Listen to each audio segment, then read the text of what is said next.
So, one thing I want to say right off the bat is, I think this was one of the most painful things I've had to do so far this year. And it's not necessarily the hardest thing I've had to do yet, because like, I've had college assignments before that were definitely a lot harder than this. But the thing about those was, in a way, I still kind of enjoyed some of them, because I'm going to sound like a total egghead here, but I've always kind of enjoyed learning. Like, when I was doing stuff like the documentary, the politics midterms, the German studying, like, it may have been hard, but I was learning something, and that was kind of fun. But with this video, I was getting nothing out of it. To quote Doug Walker on Garbage Pail Kids, this doesn't exist to give or enlighten or give you a new experience. It only takes and takes and takes and takes and takes and takes until there's nothing left of you. Do you need help being, like, the call guy or whatever it's called? Point man? Being the point man? Like, seriously, if it's too much for you, we can pitch in. I might have to take a break from it for a couple of days, but hopefully this won't be the end of things. I think I might just need some time to step away from looking at Jamie's shit for a bit. Please take as much time as you need. This sounds really hard on you. If it becomes too much, like, if there's any more stuff that he does, like, I could take the liberty of transcribing shit for him, like...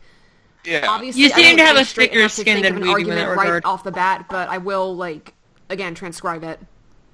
Alright. Because, like, this might... If you're getting overwhelmed, you need that. Thanks. Hearing I all really that do saccharine appreciate shit that. coming out of him will be painful. Yeah. Like, I'm not gonna lie here, I think that this video is actually worse than the first one. How is that possible? Yeah, somehow I was not surprised. Because it sounds odd, right? Because, like, for one thing, it's not as long. It's 21 minutes as opposed to 28 minutes. And I wouldn't say that it has as many problems as the first video, but the problems it does have are so bad that this honestly, like, pissed me off a lot more than the original did. Both from a moral level and just a logistical level, like, this literally doesn't make any sense kind of thing. Yeah.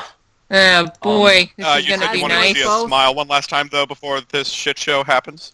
Yeah, I want to see you all happy just once more. Oh, yeah. Oh, God. Yeah. It feels like we're all on our deathbeds. Like, yeah, this feels really serious. It's so I'm ready. Like, obviously this isn't gonna take away our ability to become happy in the future, but... Oh, no, but it's like... Right, but it's definitely gonna leave a for the horrible rest of taste the in our night. mouths. Yeah. And that's why I recommend that, like, tragedy. Everything's about to go wrong. I feel like someone who just finished a second tour of Iraq. Ooh. Oh, boy. So, when we open this up, I recommend, like, we try to stay on the same page at the same time, so, like, try not to scroll down too far ahead, because, like, we'll maybe find one stuff of us that... could just screen share? What do you think would be best? Maybe we try screen share. If we screen share, we can still see each other's faces, right? Yeah, we can do that. Alright, I'll screen share. Okay. Oh, boy. And did you include any cues from, like, the pictures that are important? Only a couple that I thought were important. Alright. And yeah, like, let's do it, let's read in the usual ARKM order, but Caitlin's Rebecca, I think you should... What's that? that was actually the, that short with child fic that I wrote for you a while back. Oh, I love that stuff. So yeah, oh, Mark's before lagging. we begin, wait, no, he's back. He's back. Hey, There we go, man. Last thing, we read in the usual ARKM order, but... Am I back? Rebecca, how about you read this short first paragraph, because I have a feeling that Kate's going to want to specifically dissect this, the first big one that we come into. That or I can put on my saccharine voice for Judgment Boy. That sounds like something, but I'm not sure what. Well, basically I try to sound like a kindergarten teacher that is way too up their own ass. Oh. Yeah, like that, like gotcha. that. I remember you telling the story about this one substitute teacher you had, so you're basically... helping teacher, technically more of an assistant. That. Yeah. Well then, so yeah, like there was this intro where the Hang on, take my cat woods out. Oh. Got it. Oh, I'm just scratching up the floor. Kitty, do you want out? Want out? I'm so glad I got my water with me. Okay. I don't blame you, you're gonna need it. Alrighty, so I read the beginning? Yeah, like, there was just the intro where the Nero introduced herself, said it was a follow-up, and then advertised Amino, and, Oh, brother. Yeah, you take care of this first thing here, Reb. While the last video covered the idea of passive or kind Kara, today I'll be delving a little deeper into the lore of the game that makes the idea so rounded. What does that even mean? As a rectangle. I don't know. I don't even know what he's trying to say here. Look, man, I just wrote down what she was saying. Even if I didn't understand it. Alrighty then. Kate? Move on. My turn, or? Yeah, it's your turn, Kate. This part here. One of the most common questions we got regarding the video was why Azrael says Kara wasn't the greatest person at the end of the pacifist run. And this line is important to talk about because it is often misread to something different than what it means. So he's just repeating this thing he put in the description. Mm-hmm. He's just Does he add more anything word to salad-y. it? Yeah, pretty much. Alright, go on. Azrael says Carol wasn't the greatest person. He never says they weren't a good one. As an example, at the end of a pacifist route, if you help Monster Kid during the game, they will say Undyne was actually kind of a jerk, and that he just over-idolized her too much. Yes, because admitting your idol is a person with flaws is totally the same thing as, hey, my best friend tried to goad me into killing people. Yes, same exact thing. And again, we see that Monster Kid is prone to exaggeration. Azrael is prone to understating. They have different personalities that he's not taking into account here. Exactly. I'm trying to heal myself with the visual of the two being friends. To be honest, Kate, your voice is kind of making me grin a bit. It sounds like if Misha was a little bit of a jerk. That's what it sounds like. Now I got it. But like even more of a jerk. That's what it reminds me of. It's Nega Misha. Nega Misha. Oh boy. Okay, They will say, I already read that, but we all know that Undyne was just doing her best for her people, right?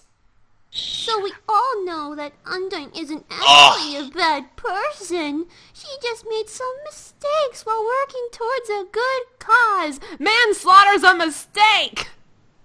Yeah, here's the thing. Sure. Here's the thing. One of the characters in my series, he I'm gonna be vague about it because spoilers. He does an action that was really not the best action. It was the worst action he could have took, and he paid the consequences. Undyne, she was just following orders, basically, right? Yeah. And she still got karma for it by getting she got karma by her house and humiliated. And she grew and learned. Yes. And admitted that she made a mistake. Exactly. But here's the thing, like, I guess it can kind of be seen differently if, because my character was actually the villain for part of the book, and Undyne is kind of supposed to be seen as kind of an obstacle, I guess? No, she's still a temporary villain. I'd still call her a temporary villain. Yes. Anyway, yeah, like, right. There can be bad characters who can, like, doesn't matter as if they make a mistake and they learn from it, that's good. So, like, but I don't even remember where I was going. For the record, if Undyne don't worry, Mark, I think I know what you mean. Thank you. Yeah. I don't think things would have gone the same way if Undyne had actually killed you, and I know that intent means something, but, like, once your actions have, like, consequences that can't be undone, that's kind of when you cross a point. Also, refer back to my previous statement about how forced the Undyne parallel is. Indeed. Oh, that's not the only time we're gonna see that. So, alrighty, let's keep going. Be said about Kara. Refer to my previous statement about the parallel. Mm-hmm. When Azrael says Kara wasn't the greatest person, he wasn't calling them bad. Generally, when you say if someone isn't the greatest person, you're kind of meaning they had some problems with them. Mm-hmm. Well, yeah, but obviously Undyne is the same nutcase. Shouldn't you be looking at nude pictures of Shi-chan? Who the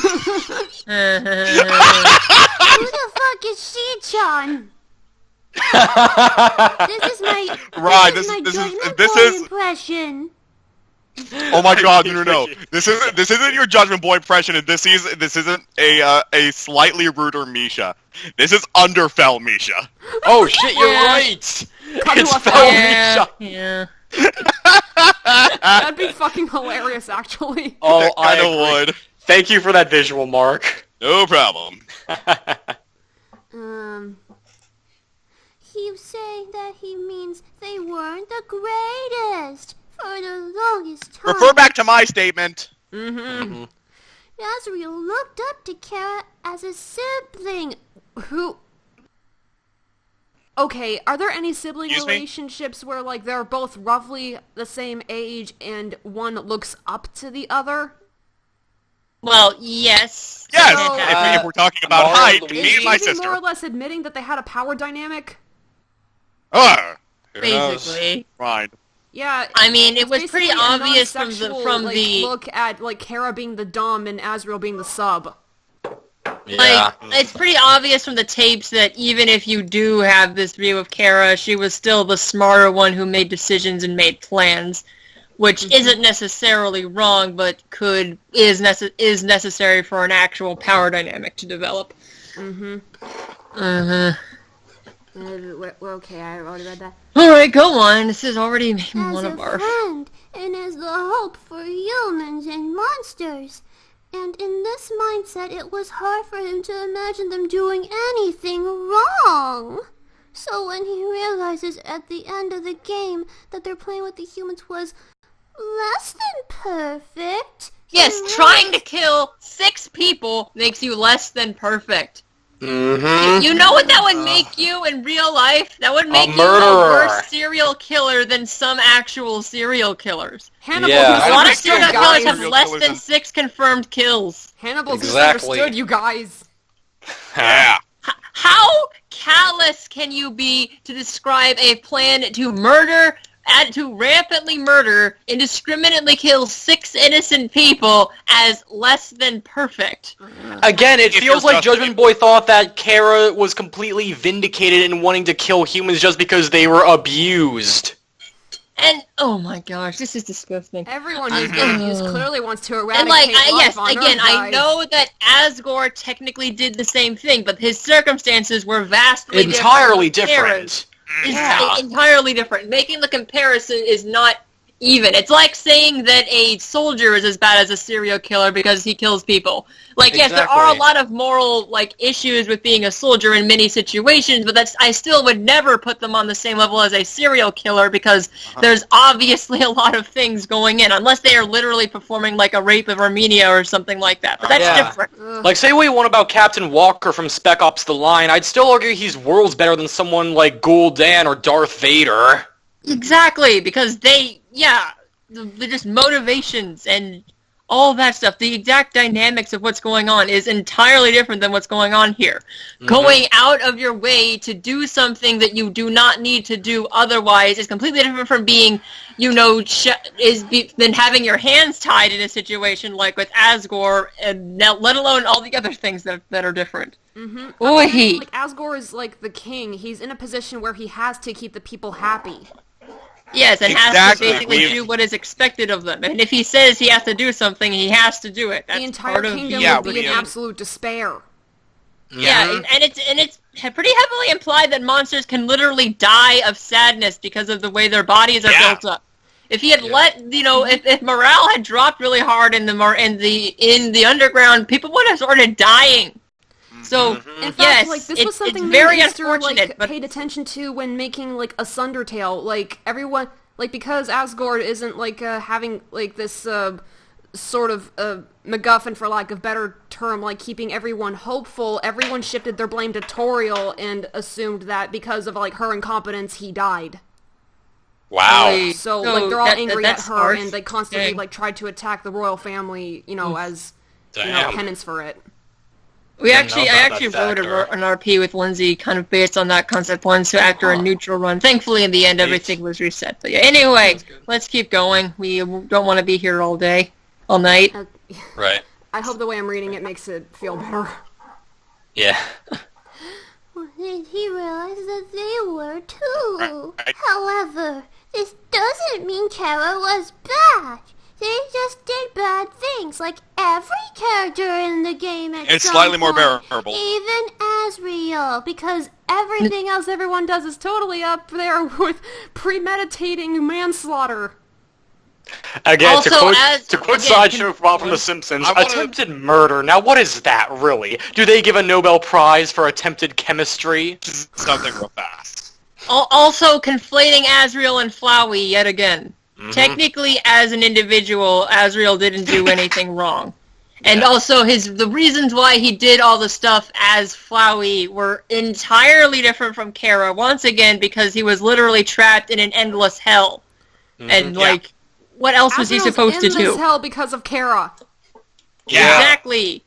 It's Your not like turn, Kara had Mark. been literally driven mad by thousands of years of resetting timelines until they eventually decided, okay, the only way to break this is to kill 6 humans. If that was the case, I would actually sympathize with them because it makes sense on some level. But in this case, they literally just went out of their way to do it apropos of nothing.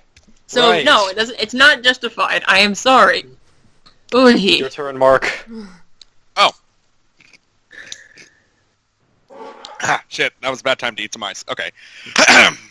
Also, after the credits, you'll see Flowey approach and talk to Kara about how he realizes they were there all along, helping Frisk to stop Flowey from abusing his power on the world. Everyone can be a good person if they just try, and Kara tried and they failed! No, they didn't. They she failed. didn't do They did anything. not They try. did, they failed. Dick. Okay, I can understand why someone would think that from reading the dialogue, but if you actually dissect it, it could be interpreted in a lot of different ways. Let me try if I can find it so I can read it, because it is weird if you imagine my headcanon that he's talking to the Kara in your mind, for lack of a better word. But I think it could be seen other. Let me see if I can find it. Hang on. I just love the visual of, like, the whole, and Kara tried, like, my immediate response would just be a deadpan, no they didn't. No, they didn't. Okay, hang on. What'd you think of my, Here's what'd you the think of exact. my voice? Okay, Perfect so choice. here's the end of. Oh, sorry. Here's the end of Flowey's dialogue. There's an ellipsis, and he says, "Well, there is one thing, one last threat, one being with the power to erase everything everyone's worked so hard for. You know what I'm talking about, don't you? That's right. I'm talking about you. You still have the power to reset everything. Soriel, Sans, Asgore, Alphys, Papyrus, Undyne. If you so choose, everyone will be ripped from this timeline and sent back before all this ever happened. Nobody will remember anything. You'll be able to do whatever you want. That power, I know that power. That's the power you were fighting to stop, wasn't it? The power that I wanted to use. But now the idea of resetting everything, I don't think I could do that again. Not after that. So please, just let them go. Let Frisk be happy. Let Frisk live their life. But if I can't change your mind, if you do end up erasing everything, you have to erase my memories too. I'm sorry. And the rest isn't really important, but the one thing he seems to be clinging to here is, that's the power you were trying to stop. Hang on. Yeah, I know that power. That's the power you were fighting to stop, wasn't it? The power that I wanted to use. So I don't really know what he meant there in the context of actual Kara, but I think if we put our brains together, we can figure it out. I believe that narratively, Flowey was indeed talking to Kara, and like near the end of like his like little ramble, he admits that he fully expects Kara to reset everything. I know. I totally agree with everything else here, but the one thing I don't get is him saying, that's the power you were fighting to stop, wasn't it? Like, Frisk was trying to stop it, not Kara, so what exactly did he mean? Yeah. Not sure. Let's leave that for another time and keep going through this. 'Cause like I said, But there's then a we're no lot. better than him. Like, the way I see it is that since I think Toby was expecting the player to name the character after themselves, and when he said, like, see you around blank, he's talking to the player themselves. Again, I know. He's talking to Kara, but what did he mean when he said, that's the power you were fighting to stop? Basically, that they were trying to stop the power of resetting everything that Flowey was using and, like, keeping the world in a constant time loop that he could just abuse. Oh, Kara, you mean? Oh. Okay, that's the power you were trying... So just because Kara was an antagonistic force against Flowey, that doesn't mean that they're good. I mean, we see them literally chop Flowey to bits in the genocide run. That doesn't make them good. It's very likely Flowey's still trying to give Kara the benefit of the doubt. That's also possible, considering what he's going through. I mean, it's a tough call, so I guess we can work through that. To come forward about abusers. Yeah. Yeah, I think that's like a good place to stop for the time being because it's a tough question. Not at all. But like everything else about that little exchange suggests that he expects Kara to do it, and he's scared of it happening. Right. So that does make the line really weird and out of place. But yeah, like, I think it's like Flowey trying to cover up and say, "Oh no, I don't hate you. Totally, I'm not goading. I'm not like giving you a reason to reset just so you can kill me." Yeah, like it could be influenced by fear. How could Kara have helped Frisk? Like, how was Kara fighting to stop him? That doesn't make sense. But Kara translates monster dialogue and fucking transfers memories to Azrael and shit and fuck and penis. Well, I mean, they have magical superpowers. Woo! I mean, in the genocide run, they do kill Flowey, and I guess the reason why is so that they can be supreme leader of the timeline and just turn everything into a windy black mist. Another possibility, it's Kara taking revenge on Azrael, so to speak, for making the plan fail. Yeah, that is true. He was just wording it in kind of a weird way, which, to be fair, happens a lot throughout the game. Just for dramatic effect, things are worded weirdly a lot. Yeah. Either way, I think we'll have to continue now, because, I personally don't want to be up until 4 in the morning reading all of this. Yeah, let's idea. keep going. Also, really sorry for, the stuff in the background. Someone's, mowing the lawn. I gotcha, it's fine. They're using a reef blower. Yeah. Azrael goes on to talk about how Kara wants to use their fusion's full power on the humans. As mentioned in the last video, Kara only wants this after the humans attack Azrael. Yeah, only then, sure. And killing them would have been the only way for Kara and Azrael to survive, and for monsters to be free. Stop it. Is he implying that Kara was trying to defend Azrael? No, he's not implying, he's straight up saying it. Oh, joy of joys. Joy of joy that punched me in the chest. About that. Because Kara's just so perfect like that. Oh my god, you're kidding me. Oh my gosh. Kara's just I'm pretty sure that is not what happened. No, here's the thing. This is probably gonna make sense once I say it. My mom's, her stance on, buying guns and something, it's if you buy a gun, you're going to have the chance to kill someone. Right. So, when Azrael and Kara fused, they'd have the chance to kill someone. They'd have that power. Why would Kara not have wanted to use that full power, considering the plan was always go and kill people? Yeah. Why would they only it's killing people, but it's also not killing people. That makes no sense. I don't understand this at all. They went out there with the intention of killing a bunch of people. Why wouldn't they be powering up, at the get-go, as soon as they saw people running? Did Kara not expect people to attack her brother? She literally baited them. This is actually directly contradicting what he said in the last video, where he said that Kara was baiting the people to come attack them to teach Azrael the truth about how bad humans are. He is literally contradicting himself here. Does he want to protect Azrael, or do they want to have everyone attack him to teach him a lesson? I have Make up your mind. Idea. That's a very brutal way to teach him a fucking lesson. Yeah. That's what the bad guys in Chappie did when they left Chappie to, be beaten by a group of gang members to show him how the real world works. Yeah, that's not how any of this works, you a-hole. Again, okay, I hope Jason is never trusted with real children. Yes, please don't. Please. I will immediately contact the closest, child protective services around there, just so they're safe. Agreed. Keep going. We need to get through this. Right. Of course killing them was wrong, and Azrael made the right choice to refuse it. Who are you trying to convince, JB? Us or yourself? But that doesn't mean Kara is bad for wanting to do it. Excuse me, what? That doesn't mean... It was a wrong that thing doesn't to mean do, but that doesn't make Hannibal her Lecter was bad. bad for wanting to kill people to satiate his lust. But that doesn't mean he's a bad person.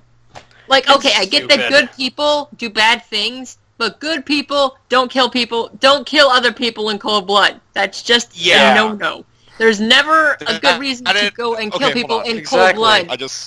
Because the phrase "in cold blood" means to do it for no decent reason. You're just doing it for yourself. And like to save monsters, which in this case would have made everything worse. Because again, you would have a mob of very angry humans at the gate. Wait till he gets to that point. Also... Wait, he actually addresses that point? Yeah. Oh, boy. Oh, good grief. It's gonna be good, I can tell. How... Oh, God. In fact, okay, I need to go to the bathroom previously first. I don't wanna argued that myself. Kara knew the monsters would have lost. God,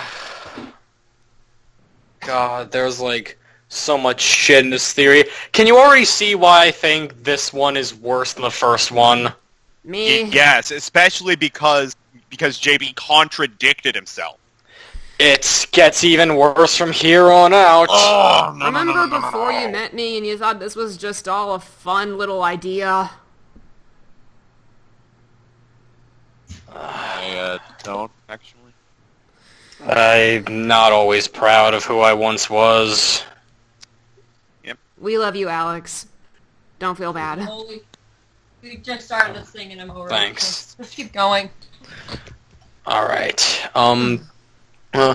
sometimes good people do bad things for good reasons. Kara just wanted to save monsters. Yeah, just that. And would do whatever it took to help their family. Okay, Judgment Boy. Were their family in immediate danger? Were their family starving to death because they were trapped underground? Was there a war about to break out in the underground? No! Things were in a stable situation underground. It sucked they were all stuck there. Yes, but it wasn't a life or death warranting situation that would require you to go out and kill 6 people. That is not right. That is not okay. Last that I would checked, make they them... were living it up, making sweaters and shit. Exactly. If they could do that, then they had no right to do this sort of thing. They were snacking on butterscotch cinnamon pie all they wanted. They could have let things stay good. But no, they just had to be a big hero. Them and their fucking pride. Holy... Like, if this is actually the exact way things went, then by definition, Kara would fall under the trope of a well-intentioned extremist. But those are still villains, and those villains are still defeated, because even if they're well-intentioned, they're still evil for doing things, going too far with things. And also, like, good people do bad things out of good intention.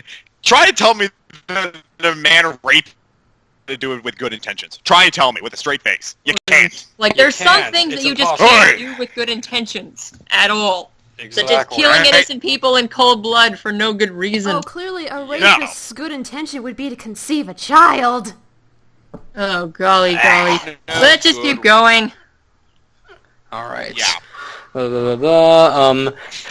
That, along with their negative feelings towards humans due to their past bad experiences with them, may have filled them with a desire for revenge, but they only acted upon this once humans had already attacked. Yeah, they only did it, then that wasn't part of their plan at fucking all. The whole plan was going out and killing monsters. Exactly. Kara totally didn't goad the humans into attacking at all. Right. This is reminding me of a joke in one of Movie Bob's reviews, where he's reviewing a really, really bad adaptation of Romeo and Juliet that stars seals, and there's a point where Juliet shows up to the Capulet party, like, oh no, not Romeo and Juliet, one of the other, what's the other family called?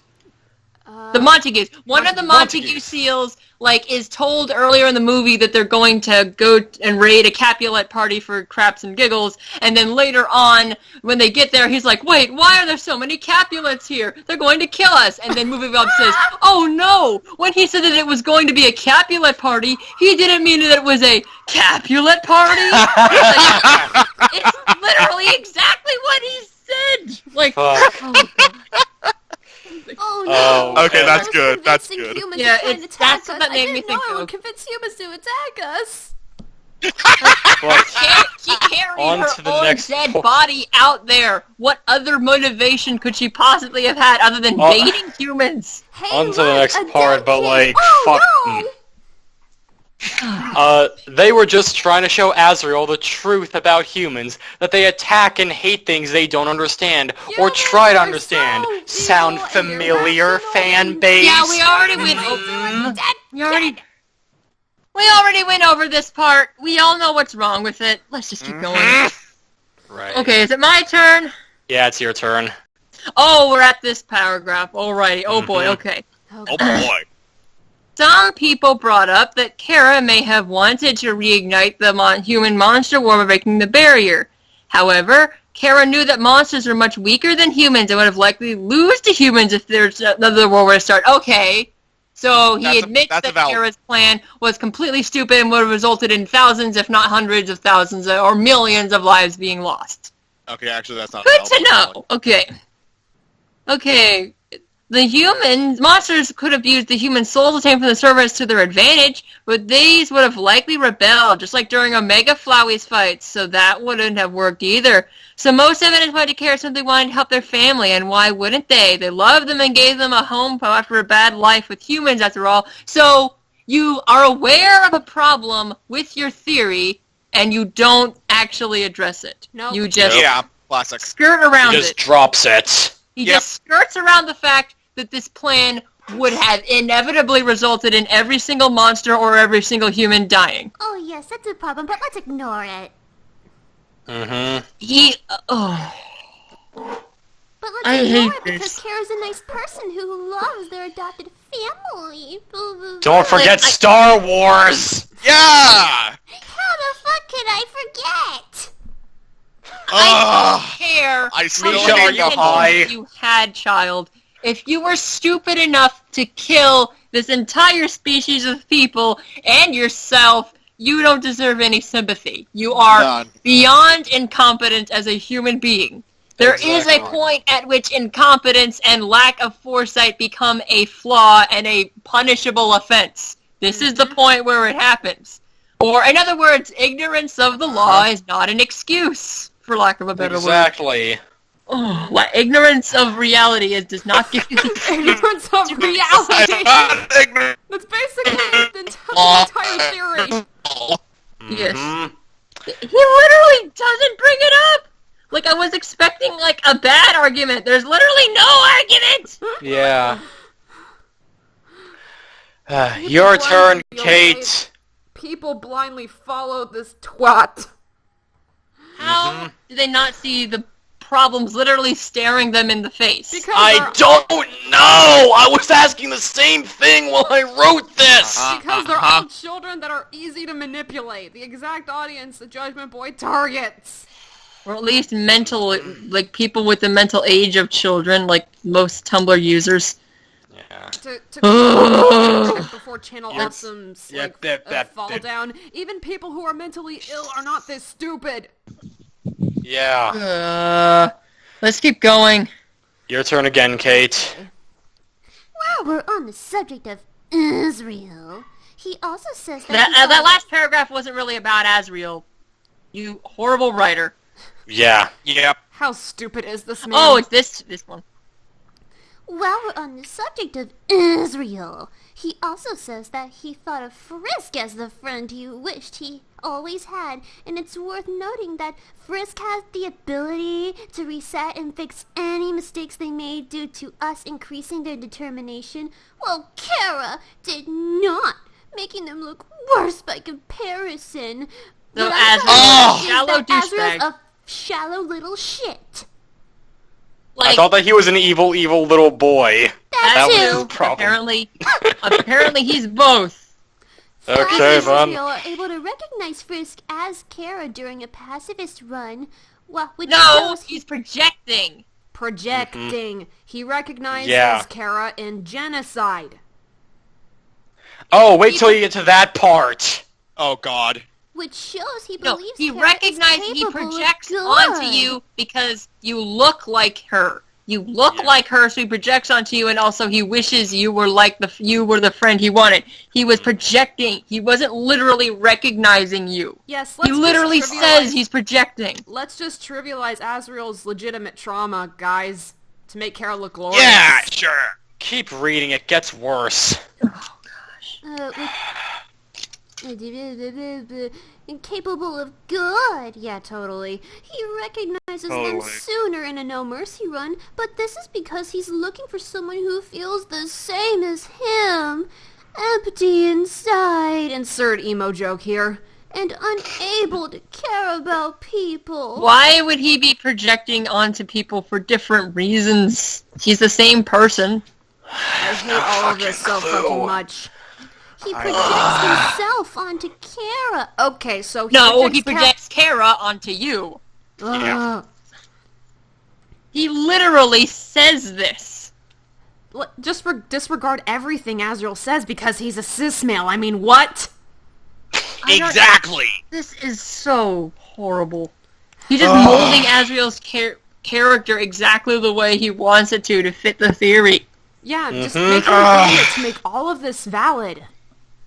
Make all of them idiots to make Kara perfect. Make them not just idiots, but inconsistent idiots who are horribly written, because it's not like Toby's writing was good or anything. Oh, wait till you get to that fucking part. We actually talked How about many that. fucking parts are there?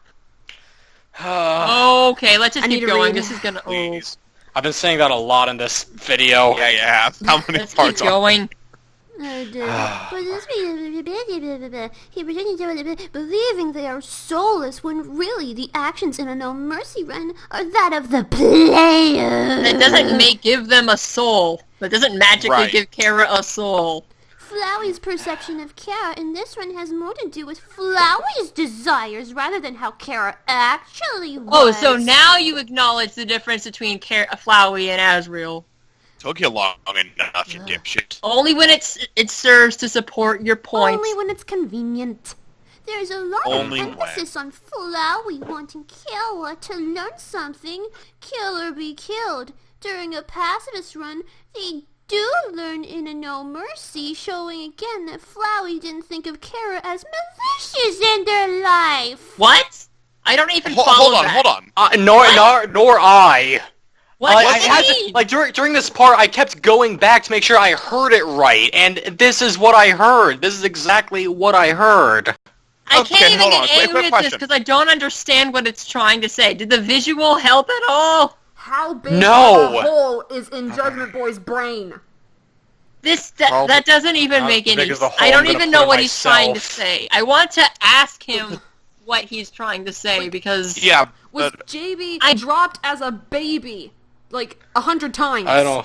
I think what he's trying to say is that because he kept emphasizing kill or be killed in the pacifist run, but not the genocide run where it's obvious you're already following that mentality, he thought that Kara was a good person in the pacifist run because he kept hammering that in. Because he clearly knew that Kara was around the entire pacifist run and not at the very end when he turns into Azrael and starts projecting onto you. And no, so he's saying that Kara literally does every single thing in the game except the pacifist run where it's the player. When Frisk does all these nice things... No. the Judgment Boy pacifist run- says that it's Jack Kara does everything except for the genocide run. Everything when except it's the the genocide run. player. If you're in the pacifist run, no, the player's actions, the player's decisions, they don't mean anything. It's Kara doing all this nice stuff. duh. And Flowey is constantly trying to say that it's kill or be killed because Kara is doing the opposite. Not the player, but Kara. Dude, Who the fuck is Frisk? Kara does everything in the pacifist run. You don't even need to play the game to get it. Kara just does everything for you. can I ask something real fast? Yes. Wasn't it Kara who gave Azrael the mentality of kill or be killed? Yes. Exactly. Inspired it. Yes, they did. Yes, she did. Thought She so. literally did that on purpose. And he doesn't seem to care about this. She definitely It's like he's influenced it. taking every single little smidgen of the game out of context of everything else and interpreting it with his own inserted context. That's Just what like this with looks the laughing like. example. Yeah. Oh, wait till we get to that fucking part. How many parts are there? Oh my All of god! them. I reject your reality and substitute my own. Yes! I wanted to take a meme of like his face with that caption. We should. Okay. Let's keep going. I have the dog with me because she won't stop barking at like the lawnmower. I'm not being So I'll have loud. something soft to hold on to while we get angry. Oh. I don't have anything. I don't have Iggy with me, and Oh my I gosh, don't one want. of you guys I is want an to force anonymous Ruby to platypus read on the this. document. One What? of you guys is an anonymous Hold on, platypus. hold on. Oh, I That's still my have the favorite tab up. animal! It's not me. It's me. Oh, your platypus are so cool! That's my Oh. Wait, favorite hang on. Then wouldn't that mean that Kate is technically Agent P? Yes, I guess it does. And you're a penguin, Oh, wait. Mark, you're a penguin. Woo! Yay. I'm big. Alright, let's I'm a keep going. penguin now! I'm Katie the Pinkapus. Yes. Mark, I'm sorry to ruin your enthusiasm, but you have to read next. Oh, gee. Fuck. Yeah. Okay. There we go. Oh, here we go. Is this one of those parts you were referring to? Not yet.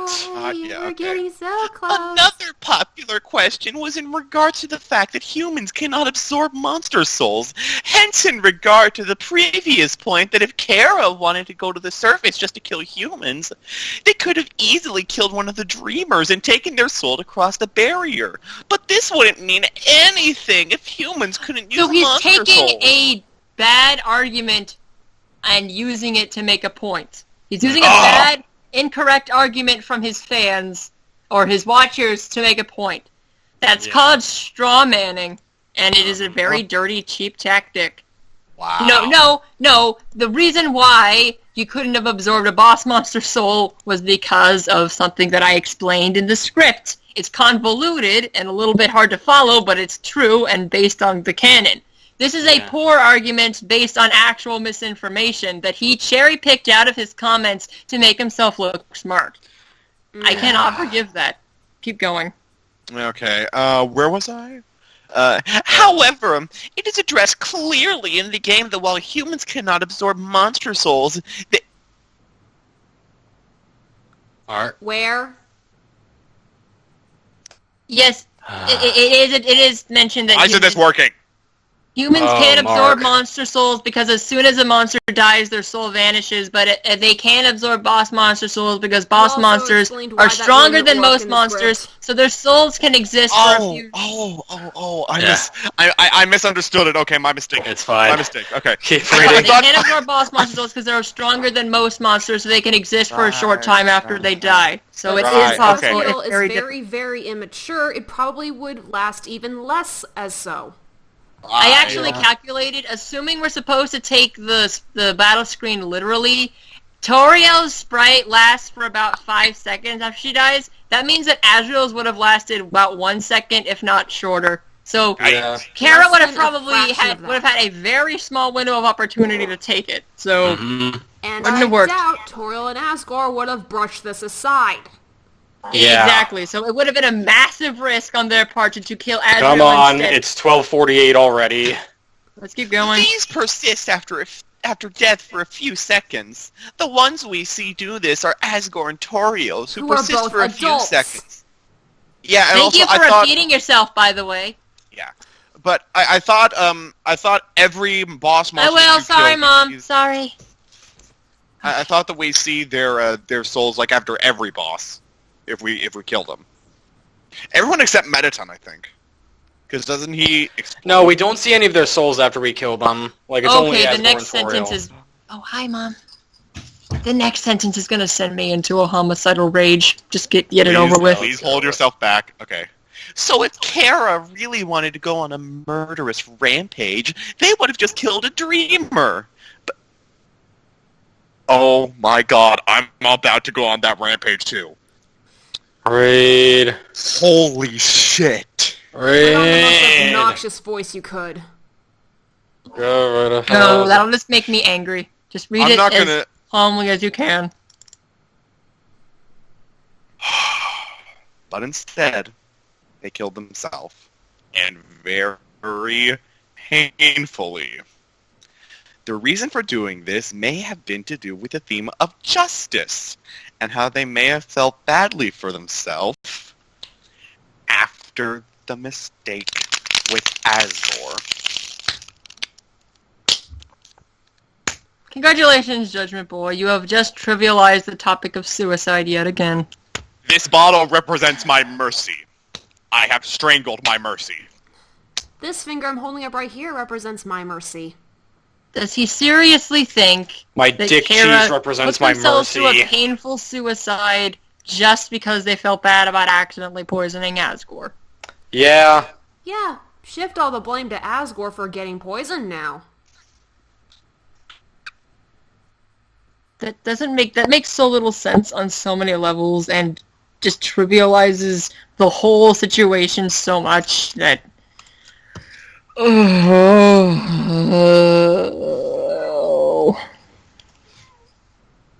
what? If we know they did it for ulterior motives. Why are you throwing this stupid pity party reason on top of it? It just makes you look like you're desperate to support your argument. We know why they did it. The script is suffering incarnate. Hold on a sec, hold on. Yeah? Oh, okay. That bottle is dead now.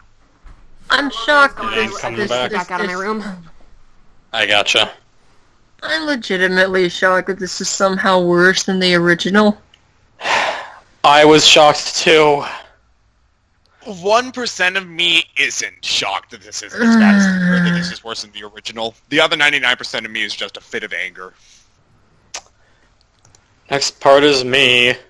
This definitely explains The- why JB is absolute shit at making a story. Because he's terrible Yep. at analyzing them. Mm-hmm. This isn't... And this isn't even as bad as it gets. I'm calling it right now, Gets he's worse always than failed this. all of his English and drama classes, if he had any. Here's the thing. My stories are 20 times better. How I could it agree. possibly get worse than trivializing mental illnesses and suicide? Oh, believe me. Pull it up. We gotta get this over with. Right.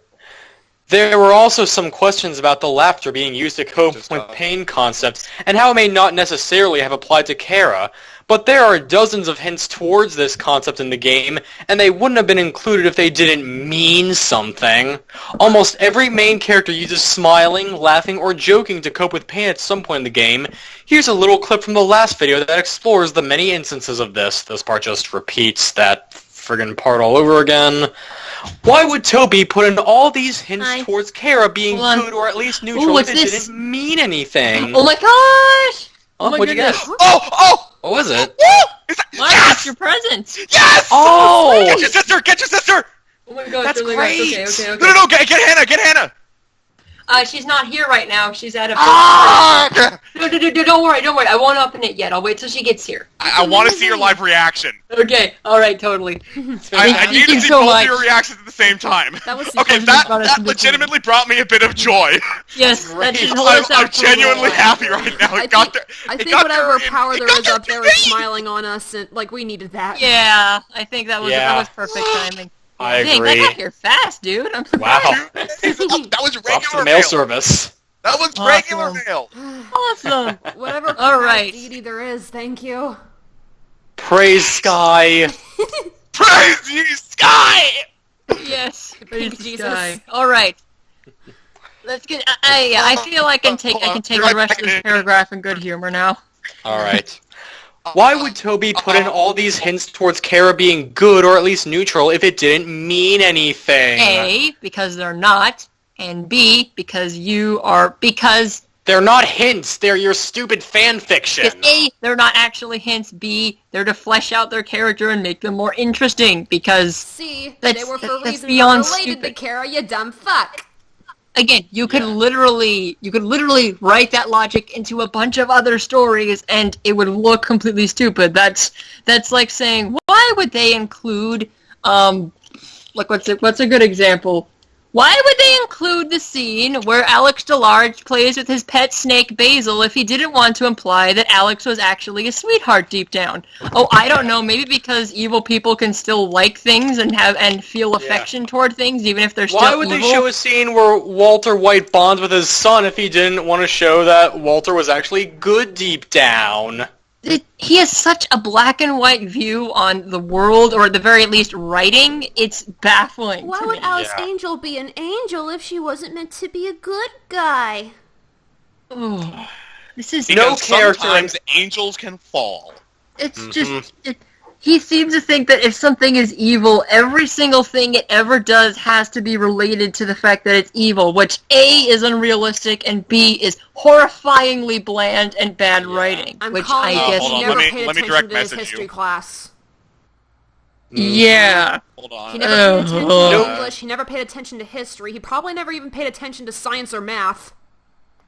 Or reality in general. Like, it doesn't take a genius to understand that. In fact, it probably Oh, boy. it probably doesn't surprise me that, like, he doesn't seem to have, like, just about anything legitimate going for him other than Cinnabar, and we know how much of a masterpiece that is. Oh, actually, in that whole unscripted video he did, he said that he's planning to reboot Cinnabar. Oh, goody, this will be Oh, fun. gosh golly, I bet Because Because it's gonna be he kind of admitted that the original Cinnabar was shit. Think of Wow. that. Reboot? Yeah. Oh, boy. Why Well then, this will reboot be it? fun to... Watching him I mean, we know from this that if he tries to make something better, he just ends up making it worse, so this will be fun. Yeah. And it's obvious he hasn't changed, so... I'm willing to bet the biggest change he'll ever make of it is slightly more competent artwork. Probably. The original Let's keep storyline going. is probably going to be the same. Weiter. No character in Undertale can be simplified to a 2D representation of their personality. There's always something more to them. If we just dig a little deeper, we'll see so much more to Kara too. Oh, hi again, H-Bomber Swap guy. Kara with Hitler. Yes. That doesn't make them... Yeah. That doesn't make them good. Or not... Oh. Swap Kara with How Hitler, and Does he JD have can very this easily be little interpreted as a understanding Nazi of how sympathizer. people work? My turn? Yeah, your turn. Wait, I thought it was ARKM. Yeah, it is Arkham. Like, I just read now, Rebecca. Oh, okay. AR. I misinterpreted. Gotcha. Ready there? Something I feel is important to address is Kara's actions in the No Mercy run, as this is where much of the misconception about their personality comes from. No, okay, that's where we actually see the most of dude. Kara. A second ago, you asked, why would Toby put in all of these little hints if they didn't mean anything? Well, dude, now you're calling all of these things misconceptions. Now JB's being selective. Yes, this is called cherry picking. It's another indication of really bad rhetoric and really bad argumentation. I swear if... I'm whispering, Mom! Okay, I'll try and whisper now. Seriously, this I was swear like to I was JB. looking for any reason to claim yet another tale was canon when it fucking ain't. It's Yeah. my silly shipping Shangri-La. I know for a fact Toby would never do any of what I'm drawing. Although you probably enjoy some of it. Wait, There's what? no doubt that... I said maybe, although he probably enjoy some of it. Oh, yeah, because it's cute. thank you. There's no doubt that Kara becomes a little more malevolent in this run. I love how there's a pause as if he's Yeah, it nervous was about- actually phrased reluctantly. like he's worried about, blaspheming his God and Savior. Pretty Oh, much. yeah. There's a very good reason for that. The reason is love. Love is a concept discussed by Sans during your judgments, and he talks about how the more love you gain, the easier it is for you to kill. It is a substance. It's not a substance. It's a representation of, That stops growing caring numb about this to point. murder. Yeah. It's not a Toby think it's as literal much a substance. Does JB equate it with semen or something? I think I think he believes in like literal physical karma or something. Love is a concept discussed with Sans during your judgments, and it talks about how the more love you gain, the easier it is for you to kill. It is a substance that numbs you to killing and takes away the pain of doing it, and Kara's name is on the status menu, meaning that Kara is the one who gains the love we get from a killing monster. No, that's the player. Also, I mean, yes, it is mentioned that Kara, like, every time you gain experience and love, that's Kara. That means that Kara is literally a representation of you growing numb to killing. Yes. And by the end of the game, that experience, that feeling in you becomes so powerful, it separates itself from you and manifests as an actual person, this being Kara, which means that, if you didn't get any love during the game, Kara never got any stronger, so I wonder what Kara's really supposed to represent. I mean, it's not like Kara's initial idea was to get EXP from humans anyway. I mean, what? This is also the reason they refer to themselves as the feeling you get when the number increases. You could have started out with that. That's a much stronger point. Okay, this is also... Okay, not because they are love itself, because we are feeling love to them... feeding love to them every single time you kill. This is why Kara is able to say stuff like forgettable, looks like free EXP, and not worth talking to.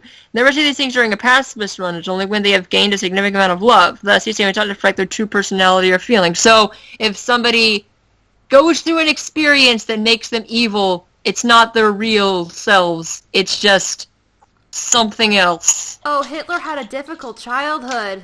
Sympathize with him, everyone.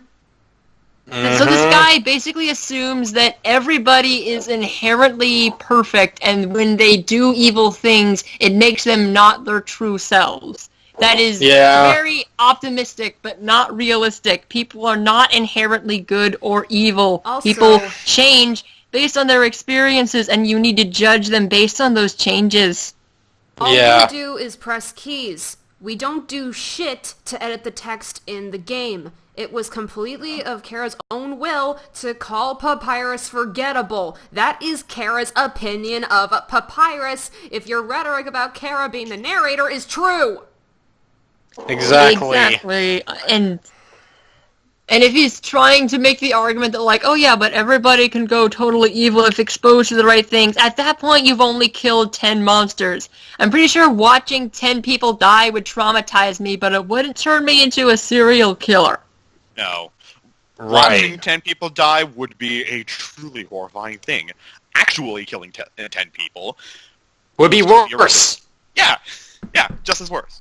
It wouldn't. And if I use that as an excuse to be a serial killer, it would be a really bad excuse because I'm still a serial killer. I still have control over my actions.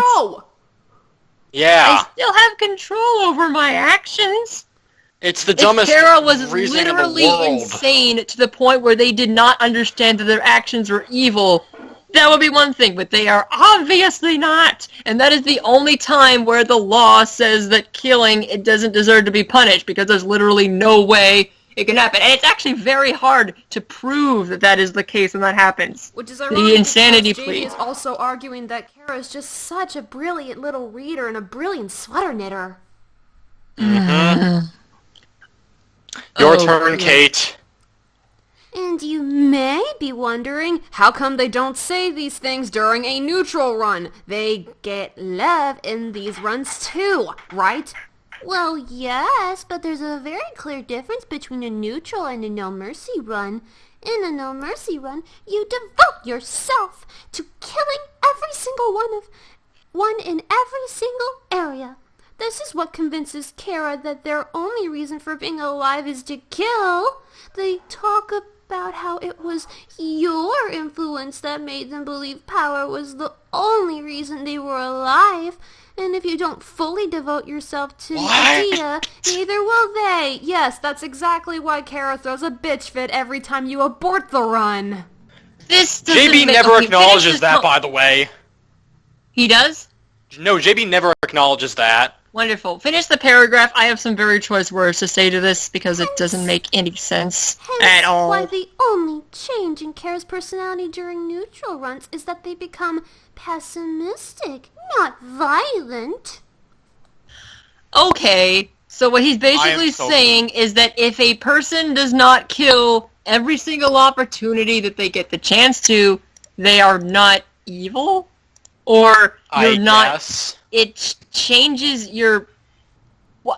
What if? It's not like the neutral endings where a lot of people die are like neutral and pessimistic. They are downright tragic and horrible, and they very regularly call you out for being so horrible and murderous because you are horrible and murderous. Yeah. But just how does that make any sense whatsoever? That doesn't. I don't know. I don't even know. Like it's normal for villains to occasionally spare people and that doesn't make them good. Oh my gosh. Okay. Your turn, Mark. I feel like this quote turn. from Doctor Who, where the Doctor is talking to a villain, is appropriate. The villain says, "I could have killed, but I didn't. I spared her life. I believe you. Then you know I can change, that I am changing. You let one of them go, but that's nothing new. Every now and then a little victim spared, because she smiled, because he's got freckles, because they begged, and that's how you live with yourself. That's how you slaughter millions, because once in a while, on a whim, if the wind's in the right direction, you happen to be kind." So, Exactly. basically, That's a very Judgment good way Boy's of full of putting it. garbage. That's perfect. Just Okay. Yeah. like, not only Okay. is this like not really gonna- insulting to the writing and really insulting to morality in general, it just doesn't make any sense. Oh, Yeah. Adolf It's Hitler everything. spared one Jewish doctor just because he happened to be the same one that treated his mom before she kicked the bucket. Sympathize with him, everyone. Is that actually true? Sympathize. Yeah, it's true. Ugh. Holy crap! Like, I'm the going to exact- tell the people that to exact everybody. metaphor he used was like some of his soldiers like came to him saying, "Wait, Hitler, you hate the Jews. Why are you choosing to spare them?" And he says, "Well, sure, the Jews are rats, but imagine if there was a really cute, huggable rat." Yeah. Yeah, not His a words mouse. back then, not mine. Wow. Judgment Boy doesn't. He doesn't Yikes. understand anything. He doesn't at all. understand human beings. Good grief. Your Okay. turn, Mark. Yep. I'm ready to go. Okay. This leads into Kara's thoughts about our actions during these runs. I Oh, think here it's we go important again. To remember that Kara is only a child, possibly around just 10 years old, and children are very impressionable to certain behaviors. Yes, that's why Insert Kara article about the took the Slenderman charge stabbing of the here. plan and tried to go out and kill people instead of listening to their parents' words and taking in what they said, and also taking on their kindness. You would think that if Kara was raised by kind monsters who never wanted to hurt anybody, if they were so impressionable, they would have taken on that mentality and not decided to go out and kill monsters and be a massive misanthrope, wouldn't they, Judgment Boy? Wouldn't they? They. Also, insert screen cap with the Slenderman stabbing mention. Please do. Yes. Like, Yes. any mention of the Van Damme creepypasta stabbings, because they were all done by kids who deluded Yeah. themselves Yeah. into thinking they were fucking real. Uh-huh. Yeah. And, like, to be fair, that kind of proves his point, but that doesn't make those little kids in the right. Just because they're impressionable and sometimes do bad things because of that impressionableness doesn't mean they weren't bad things. It doesn't mean they don't deserve to be punished. It takes effort to premeditate something for over a month. Exactly. Okay. I mean, Kara's life especially has been full of death and cruelty, so they may be more numb to the concept of others, and being forced to witness the death of all their loved ones firsthand probably didn't help with this. This is coming out of nowhere. I don't Right? get it. Didn't you I just well, don't they admit did Kara see, has no she Damn did it, see typo. Toriel die at the beginning of the game, but she'd already turned to her genocide speech before you kill Toriel, so that doesn't make a difference. Another Yeah. thing, By that point in the didn't- game, you've only killed 10 monsters who can't even speak, so they're likely not very personified to you in the first place. It would Yeah. probably be highly disturbing, but it wouldn't be the same level of trauma as literally watching 10 people get murdered in front of you. And furthermore, if you'd been through that trauma, that would not give you the excuse to just stand by while your mother gets killed. Also, Yeah. Kara's life especially has been full of death and cruelty. didn't you literally admit Kara has no fucking past? And also, Yeah. Again, another contradiction? Yeah. again, everything about this is contradictory to Oh itself. my god. Go on! Keep going, Mark. This is why they don't reach out to stop you directly during a No Mercy run.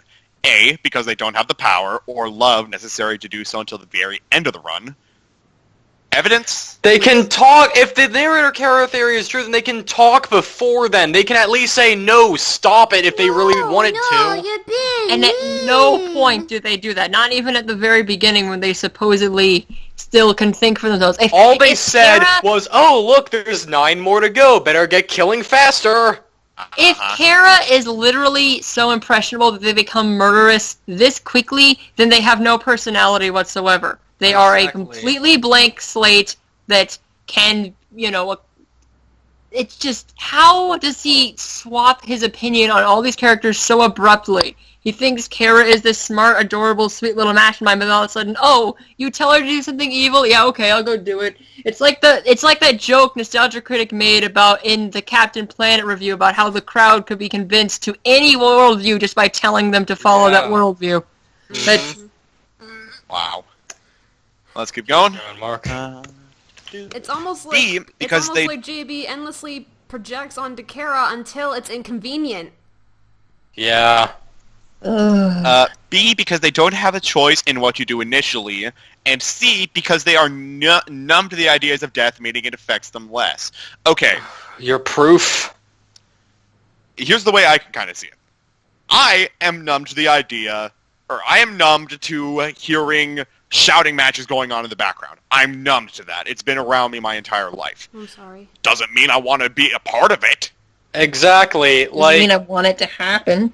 Like, honestly, like I've said before, playing games like Brutal Doom and a bunch of FPS games have numbed me to a lot of violence, but that doesn't mean I want to enact violence on anyone I see. Actually, it's funny because JB's kind of encouraging Full the Metal sophomore Alchemist idea actually of, goes subtly, violent go on, and need sorry. to be censored and made child safe. Exactly. Yeah. And it's funny because it's never, talked about, but it's still portrayed subtly. Full Metal Alchemist actually shows the difference between soldiers who become numb to the idea of pain but still keep their integrity, and soldiers who become numb to the idea of killing to the point where they start enjoying it. And that character is a definite villain who never gets redeemed and is nothing but scum for the entire series. He's still a very interesting character, though. Yes, he's a very interesting character with lots of, little subtleties to him that I really like. enjoy seeing him. People can still be interesting! Yes. Exactly! Oh, boy. Oh, it's my turn again. Okay, I promise I'll make this up to all of you somehow when I'm done with, school shit. How far are we in? Oh, we're not even halfway done. Okay. However, while they may be able to cope with it, that doesn't mean they agree with it. They are very vocal about the fact that they are disgusted with you when they realize you were just killing for fun. When, and not for at the love end, and then it time. doesn't fucking You matter because just- Kara smiles you throughout the whole just- thing! You just told me, Judgment Boy, that Kara was the one, you just admitted to me, basically, that Kara was the one saying things like that Papyrus was forgettable and that Monster Kid was nothing but free EXP. Yeah. This is contradicting the same video now. Wow. You can't go 13 steps with that shit happening. They become going. quiet during the fights with Asgore, Toriel, and Undyne, especially when those people become hurt. These are characters who become quiet during times of emotional strain. As a prominent example, Toriel becomes absolutely silent for the majority of your fight with her due to her unwillingness to fight someone she cares about, and Kara is very similar to Toriel in a lot of ways. Oh my god, I can't do this anymore! This is painful! How could anyone believe this fucking shit? How could I have almost believed it so long ago? How could I have been such a worthless, simpering fool? Hearing this and having to write this is not a fun YouTube video. It is a test of sanity and seeing how far your mind can break. I beseech you, let me be free. I just need freedom. I just need to go home. I just need Sky. Just the glorious king and queen. Just Kaden, Rebecca, and Mark, and Sean. Just Hanako. Just the Doomslayer. Just Hanako. Just Commander Rainer. Just Hanako. Just Hanako. Just Hanako. Just Hanako. Oh shit! Holy crap! Oh shit! Was that intentional? I think that was! But his hands are off the keyboard. How can he have done that on purpose? That was fucking... please tell me we're still recording? Oh man, I hope Yes! it's alright. Woo! That was amazing. Yes! Oh my gosh. I hope he's okay. We love you, my dude. Holy crap. He's still online. I think he was just joshing us. Yeah, sure was. How did he even do that without... I think he had his mouse primed on the thing. So like when he could he was going to scroll, but then he clicked the get out button. Dude, are you okay? Sky loves you. Dude! Sky loves you. All work and no play makes Johnny something of. Honey? It's good to know you're devoted, but... Oh, that's the end of it! Oh my god! That's all it is! Oh my... What? What have you done? Oh my god! Oh shit! Kate, I think that's Hanako speaking. Wait a minute, is this the end of the transcript? Husbando. How could you force him to do such a thing? How could...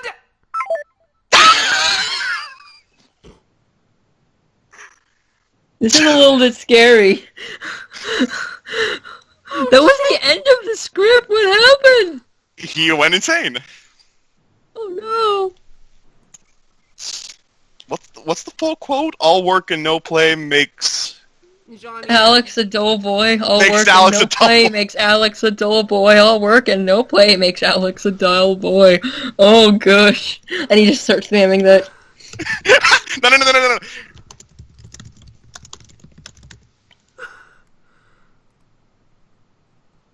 I got it first! Okay, let's just, yeah. Oh gosh.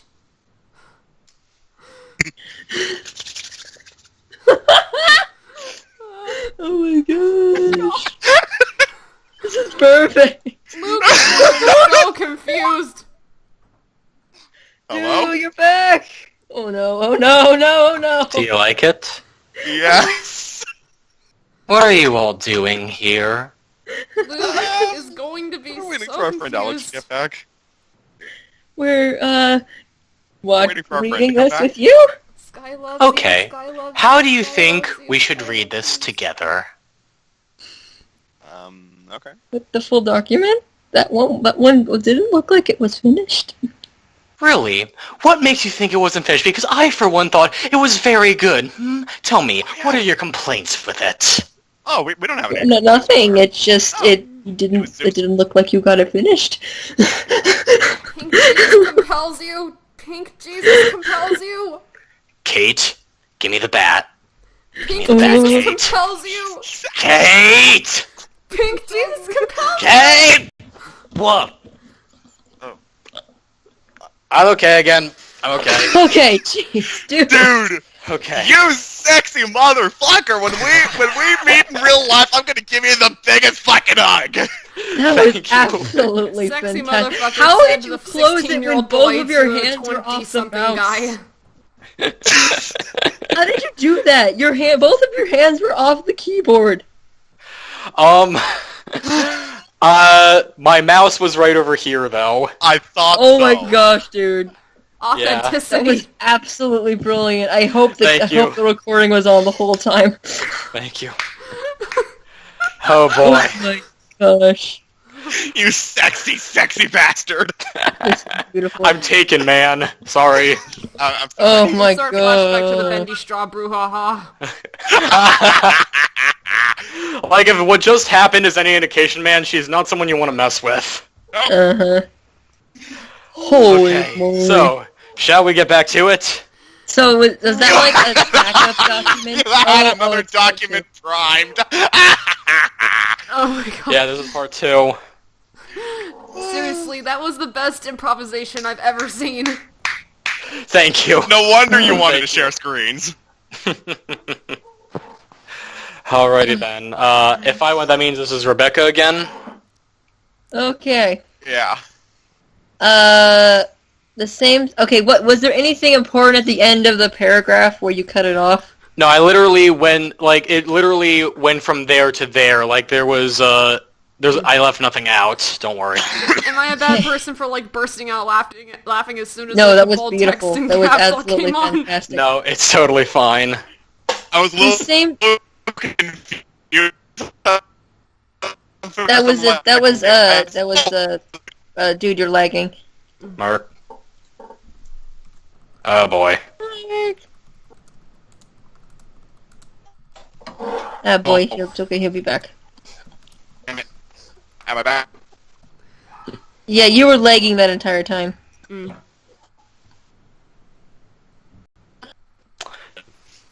Dude? Is he, oh, dang, is he he's frozen again? coming back, I think, maybe? Dude, are you there? The way he's freezing, he looks disappointed at life. I don't blame him. Oh. Nor I. I'm gonna put my robe away, it's getting hot. Put some clothes on. I don't want to I see need your... the bathroom. No, I already have my clothes on, I did my laundry. I need the bathroom real quick. BRB. Gotcha. Hello? Hello, Mark. Hello? You okay, dude? Hi. Okay, you were Hello? lagging the whole time. What were you saying? Can you hear me? Yeah, we can hear you. Okay. As soon as I saw the bold, I was like, wait, hang on, why is it suddenly in bold? And I was reading it, and I'm like, oh, this is gonna be good. And I was It right. was beautiful. Thank you. Like, I think, because that was, like, a big breaking point for me when Judgment Boy said that Kara was a lot like Toriel, which is an Yeah. asinine comparison. Like something I was going to say before everything went down. He's basically saying that Kara has no personality traits of their own. They just have personality traits taken from every other character and crammed into this one, which is usually a trait of poorly written Mary Sue's. Exactly. They have the same past as Frisk, apparently. They have all these laughing quirks from every other character. They have all of Undyne's determination, whatever. They have the kind stupidness of Azrael, apparently. They have the impressionableness of Azrael, I should say. They have, like, the goody stuff of Papyrus. Like, what do they have that's original and their own? Exactly. A hatred of humanity? Well, Undyne already has that, but, ugh. Kara's more plastic than a Barbie doll of Plastic Man. Yeah. Oy. What happened to Kate again? She went to go get something? Yeah, the bathroom, that's what it is. I actually... Oh, boy. Oh, boy. Oh, boy. Luke is going to be so confused when he comes back on. Oh, indeed. Yeah. Oh, gosh, my stomach. I don't know what made my stomach so weird. Oh, you didn't see that? What didn't you see? I didn't see that, no. Lied. Hello, Kate. Also, like, me doing this, I was trying to, like, mimic the angel wings on the Delta Rune. Gotcha. I gotcha. You didn't hear me say this, Kate, but I just brought up what he's basically saying here is that Kara doesn't have any personality traits of their own. Yeah, They just have the 'cause, like- personality traits of every single other character just like, the plastered reason- onto them. Because the reason why I put that freak out moment there specifically was because that was such a pissed off moment that I actually felt where, like, Judgment Boy said that Kara's a lot like Toriel, which is an absolutely asinine comparison. In every possible way, considering that Emphasis on Toriel is ass. one of the... Especially since Toriel is one of the very few monsters who, despite everything, still doesn't hate humans, which is actually Yeah. pretty commendable, considering they killed her children. Exactly. Oy. Actually, no, wait. You can't say that the humans killed Kara. Clearly, they killed themselves.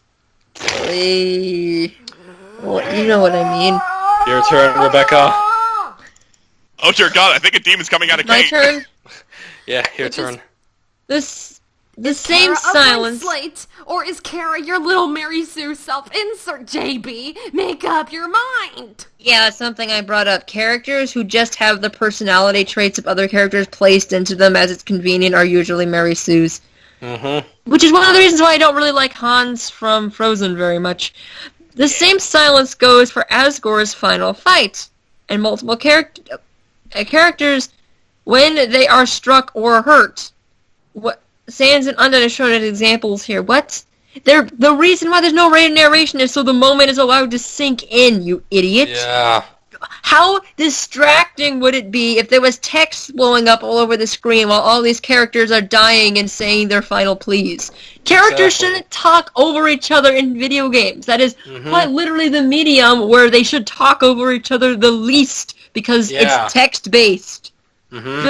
Does he not understand this? In fact, Guess in not. times where people do talk over each other, it's like, a dash In where, times of like, panic. someone's cut off, or it's someone else's speech balloon on top of another person, and those are fucking cutscenes. Yeah. And they're only supposed to be for jokes because it's a very, very poor comedic. idea to do it during a serious Or moment. in times of panic. Exactly. Kara even gets excited when Undyne shows up in No Mercy, possibly because she believes there's a chance she'll be able to stop you. That's like, You already if that's went over this. first of all, that's literally your only evidence that Kara wants this to end. Second of all, saying the heroine approaches does not mean that they're excited to see you. It just means that they see something approaching them, like, it could be sarcastic, it could be like aha, finally a worthy battle kind of thing, because it's literally the only difficult fight in the whole game before at that Who point. says Kara isn't phrasing it mockingly? Yeah. Yeah, or excitedly, like, oh, heck yeah, finally a real something to really test my skills on.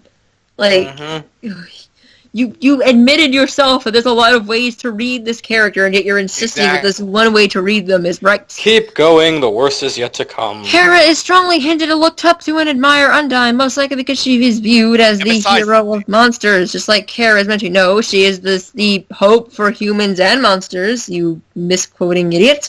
They both share a distaste for humans and do some questionable things for the sake of monster freedom, but just overall want to help. Yeah, of course. Never mind the fact that, Kate's already gone over it many times before. We don't need to reiterate it. In fact, like, it's kind of painting the monsters wanting freedom as them wanting not equality, but superiority. Which Yeah, if Undyne them. had been the one who Exactly. spearheaded we actually see in the game, in neutral runs where Undyne takes over the underground, she decrees that when they escape, they're going to kill every single human being, which is not a good thing. That is If the only Undyne time got she her thinks way, that is it necessary. would be bad. Yeah. Yes, it would be bad, and the only way that she stops being a bad influence on everybody is by redeeming herself by being friends with Frisk. So, Yeah. this is not kind of an Kara, Frisk. Frisk But this is is- the one who does the kind actions. Also, I feel like I should point out that when it comes down to the wire, Undyne even admits that since you're going to kill both, that she doesn't want you to kill all monsters or humans. Like, she comes to the realization, not only are you going to kill the monsters, you're going to kill all the humans too, and I need to stop you. So when it comes down to the wire, she sets aside her hatred of humanity in order to kill you. Which is, To protect again, everybody. something that Kara would never have done. Okay. Pull it up again. Right. I believe this is your turn, Kate. This makes all of the forced Undyne parallels so fucking asinine. Yeah. Emphasis on ass. All of the ass. All of it. This also... Oh yeah, nearly forgot my voice. This Right. also Holy may crap, I've connect given to myself a some- stomachache. This also may connect to some doubts people have about Kara being the narrator in all runs, but the narrator still says the same things in all the runs, which Even though you just said the opposite. which You just means admitted that things changed drastically in the genocide run. only a small amount changes. This makes it very unlikely that the narrator is different people, which makes you inadvertently admit that unforgettable is indeed Kara's opinion on Papyrus. Mm-hmm. Yeah. Even though you just said something else, that's not how they really are. Kara's just fucking has that personality swap disorder that I forget the name of right now. Dissociative identity disorder. Dissociative identity disorder. That too. Also, does Judgment Boy not realize that learning things and taking influence from other people to grow as a person and therefore change is a major theme in Undertale, and he's basically arguing that Kara is immune to that? Mm-hmm. Oy. Your turn, Mark. Jeez Louise. There is also some questions about whether Kara was just the red text narration, but even in white text they're shown saying, "It's me, Kara." Red and yellow text is used by monsters to express deep emotion, like when Toriel and Papyrus talk about Asgore, so it is more of a signifier of intensity rather than the person speaking. Well, that's a good argument, but horribly phrased. Like, this doesn't really support his point either way. Yeah. Like, okay. Like, that's a good that point to Kara's make. the I'll give you narrator that of the one, genocide JP. route. In fact, I think often when Toriel and Undyne mention, and Papyrus, when they mention Asgore, it's all caps. Yeah, it's all caps, It's just and fluff that doesn't really affect anything. Like, Yeah. they're most likely artistic decisions on Toby's behalf. That's what I always assumed. Yeah, he Yeah, so that colors you the can- text in important moments all the time. Exactly. It's That's something like an that he does. artistic choice. I don't think it's a signifier of anything. yeah. I Anyway. mean, yes, it is. But- It's shown to emphasize things for emotional reasons or like it's like story when you pull out a importance reasons. highlighter for something in a textbook or some shit. Yeah. Right. Yeah. This Read, also Mark. explains why Kara's text turned red in their previous home, showing their deep emotion for their family. Which would imply hatred. Yeah. Yeah, because the things they say are usually said in a nasty sort of way. Like, Yeah. for Where are the example, knives? when I see the red text up, where are the knives, I think, like, where are the knives? You know, like Yeah, that. where are the knives? Like, if you're arguing that they're saying it with intense emotion, then yeah, they're asking where the knives are with intense emotion. Only a few kills into the game. So she's probably horrible, and This murderous. also shows that they sorry. in fact, feel things despite having a shared soul. Yay, they're just like every other person in the existence in the history of humanity. Also, Mark, just want to say real quick, you really are great at narrating stuff, and I hope that everyone who has seen my documentary so far appreciated that, like my one classmate did. Oh. Where are the knives? Okay. Still has that sweater. Holy crap, we are not barely through this. Okay. My drawing Okay. still has that sweater. Where are the fucking knives? Exactly. Yeah, basically like that. Again, Okay, my everything turn. changes depending on what tone you Back give it. to you, my dude. Right. Many may disregard the narrator character theory as only being a theory and never being explicitly stated by Toby himself, but honestly, there's a lot in the game that isn't explicitly stated, but most of the fanbase still believes. For example, no one ever said Gaster's a skeleton, he just kinda looks like one, so in that respect, it's still a theory. Yeah, most people in the Even fan base though don't depict him as you a never skeleton. They admit depict to him as any like a of this ghoul just monster. being a theory.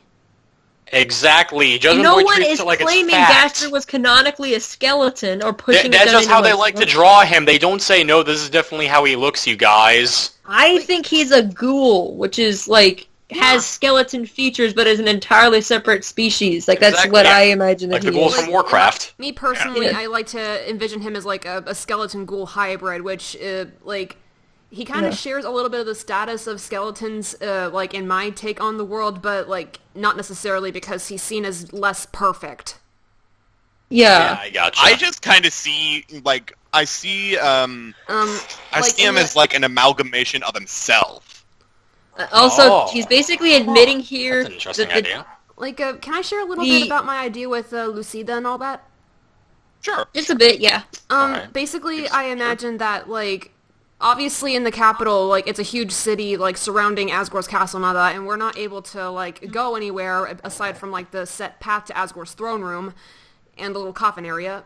But I like to imagine that the remaining skeletons live up there along with other more aristocratic monsters, and Lucida came from higher class skeletons, and Lucida's dad was highly against her hooking up with Gaster because he was imperfect.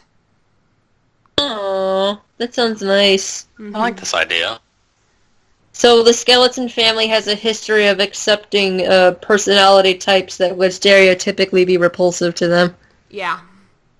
I love like that. this. I like that. I like that a That's the lot. feeling of togetherness and acceptance of Undertale. Like, Yeah, and seriously, one of my favorite moments in the game, and one of the moments that made me, like, fall in love with it completely, was when Sans was talking about how much of a dork his brother was, and about how he's basically a LARPer and stuff like that, and then he cuts it all and ends it off by saying, "Man, isn't my brother cool?" It was like, I love was that a too. perfect It was stereotype great. flip for me, and I absolutely adored it. It was so good. And it comes Alright. off less as sarcastic and more like, man, my brother's so cool, he's unafraid of being who he is. I know. Like, I love that exactly. moment It's so much. genuine. That is I true. know, it's like not brotherly even love. a joke because you can see him smiling. Yeah. Unlike Yeah, Kara, like- whose intentions can be completely read any way you want because I Toby think wanted that, it to be like- that way because I he think invites that's- creativity. I think that like Josh and the Green Scorpion actually talked that a bit in their list of top 10 video game brothers. Are they on the list? Yes, they're number 2 actually. Whoa, number 2! Yeah. What's that list sometime? And Like, I'm sure you can probably I'm sure you can probably guess who number 1 is. Actually, no. Really? They're the most famous video game brothers of all Duh. time. Oh, fuck. Do. Also, Oh my God, I also really I like the need to idea of watch that as skeletons soon as we're actually done. being higher class monsters because they happened to resemble humans, like, a lot. Like, they're very literally based on Oh, human Ah. that's actually really smart. I gotcha. Cool. That's neat. All right, So, like, let's prior Okay. to get them being this forced here. underground, they would have been more respected. Yeah, I that gotcha. makes a lot of sense. Okay, no more Alright. fun theorizing. Back to stupid stuff. boy! No one ever said Gaster was related to Sans and Papyrus in some way, so it's still a theory. Again, people treat it like just that, a theory. He's Heck, basically even admitting this you. whole thing is just fanon. Yeah. Heck, even the determination experiments being what turned Azrael into Flowey is never explicitly stated by anyone, only strongly hinted at by lines of dialogue in the game. No, so by this no, logic, made that's still a abundantly theory. clear by the fact that he turned into Azrael during the final battle. It was made explicitly Yeah. clear. Is JB trying to Yeah. argue that Azrael became Flowey right the fuck out of nowhere? I yeah, guess. like this is factually incorrect, and he basically Yeah. is. He's basically But- saying the entire fan base is completely stupid. Mhm. Except him. himself. And Everybody's an idiot except for me. Well, it's well, it's true. true.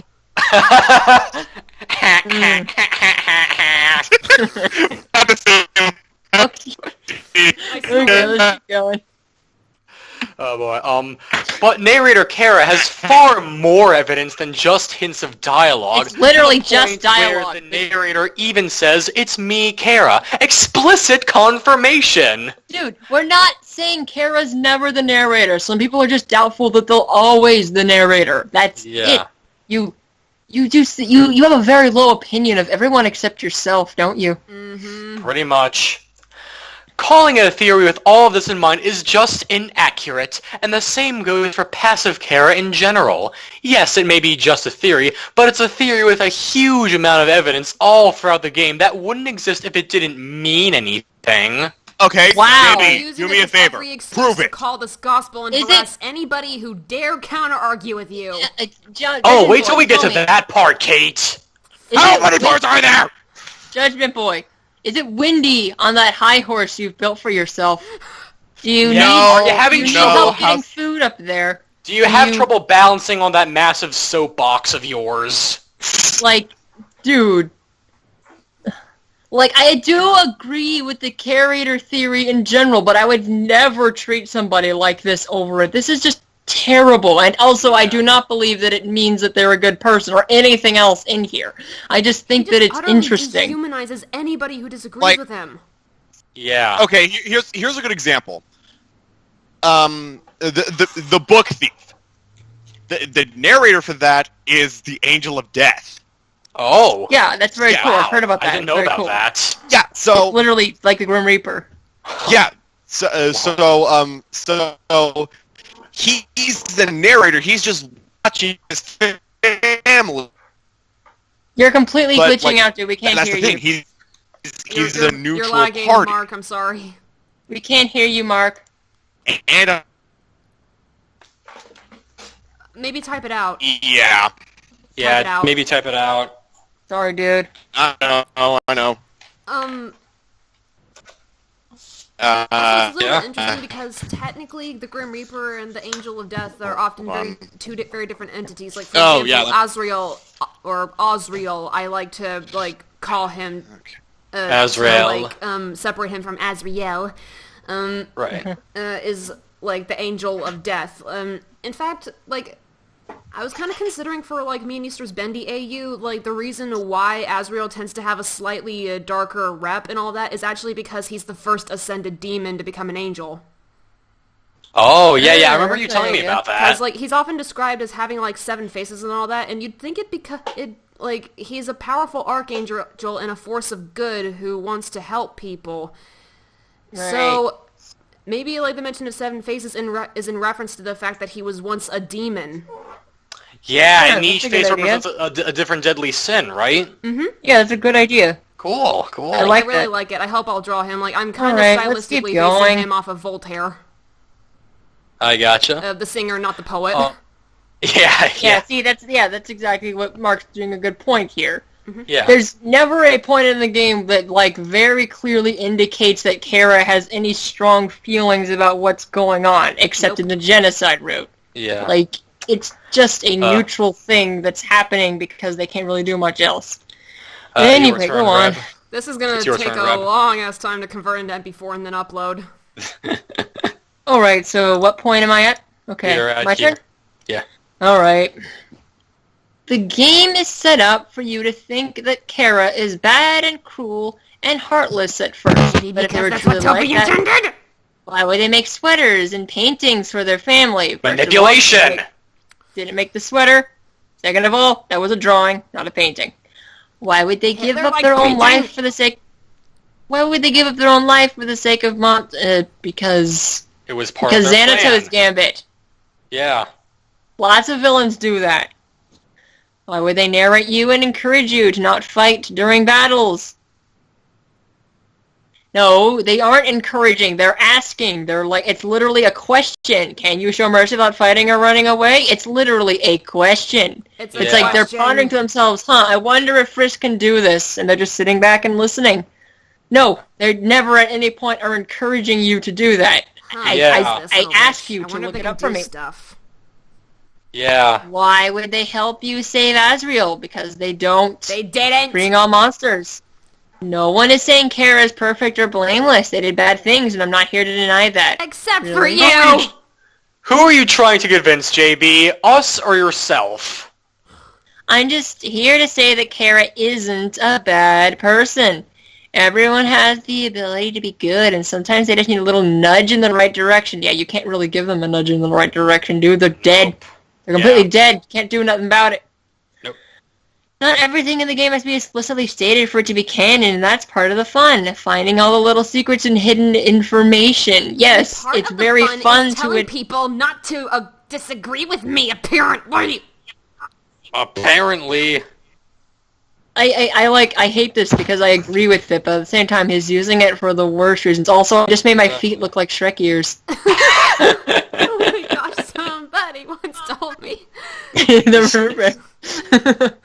Okay. Okay. Finding all the secret information. Of course, doing the No Mercy run isn't exactly... Okay, so real fast, what did I miss? You just got back. Wait, where are you? Where were you? Oh, I'm sorry. How long have you been gone? What was the last thing you saw? I had to. I went to use the bathroom. Oh. Last know thing that you were I gone, I'm saw sorry. was. Yeah, I sent it in the chat there. Hold on. Went to use the hold bathroom. on. And also, what was while I last was thing using you the bathroom, saw? I realized someone. Let me send it. Okay. Just read the paragraph. You know all the problems with it. We've already talked about it. Okay. Let's Most of see. this stuff is just reiterating information because he's upset that people didn't, not everyone believed him, even though many more people did than The should only have. reason he's saying Yeah. this shit is to cover up his ass and to make everyone who disagrees with him look like a big old fat villain. Mm-hmm. Also, check the chat.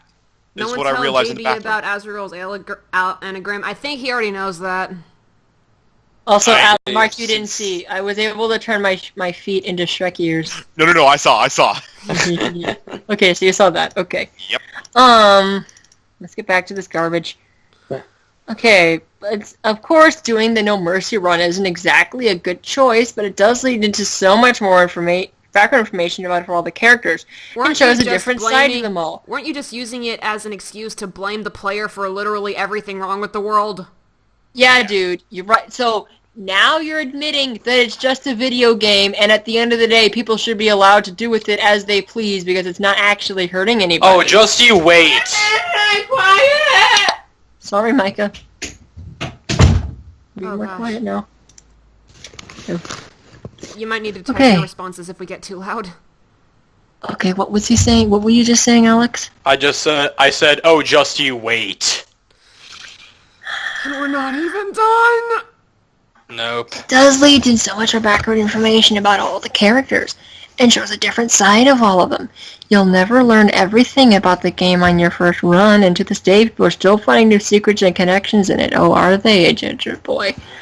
There are so many hints and secrets about Kara's true personality throughout the game, and it's impossible. Even though you argued Kara has no personality! Mm-hmm. And it's impossible to brush it off without saying, with saying it's just a theory and not canon because it's there. Okay. So he finally Maybe. outright states that he thinks it's canon, and if you disagree, you're Then wrong. you're wrong. Mm-hmm. Yeah. JP, do me a favor. Hang yourself. No, I'm not that. Sorry, that I'm was not probably that. too far. I apologize. Okay. Take an argument and stick with it, please. You're so, oh my gosh, this is so stupid. Can you- Yeah. I want to hit Can him you in the head with all imagine- the fucking Harry Potter books. How is the Sans' Nest theory used as the scapegoat for the entire Undertale fan base and not this theory? At Didn't least that one everybody was done rage at in, that one? at They least that one was did. done in good humor. Exactly. At least Matt That wasn't meant to be says serious. That's just a theory. At least MatPat doesn't send people to attack others who disagree. Because unlike you, MatPat is At a least decent Matt Pat human owns up being. when his arguments are wrong. I bet he hasn't even responded to No Chocolate's post about why Kara's probably an abuser, has he? He hasn't. All he's just made is a few, vague comments about how no Choco's blaming and gaslighting victims of abuse because they don't like abuse In victims. other words, he's making Yeah, shit okay, up, go on despite then. the fact Let's that he keep never reading. even fucking read the thing. Yeah. It's in the game, and it has ties all over the place with a very clear message that Kara isn't as bad as everyone usually thinks. You know, because there's no way you can interpret it any other way. Read the parentheses too.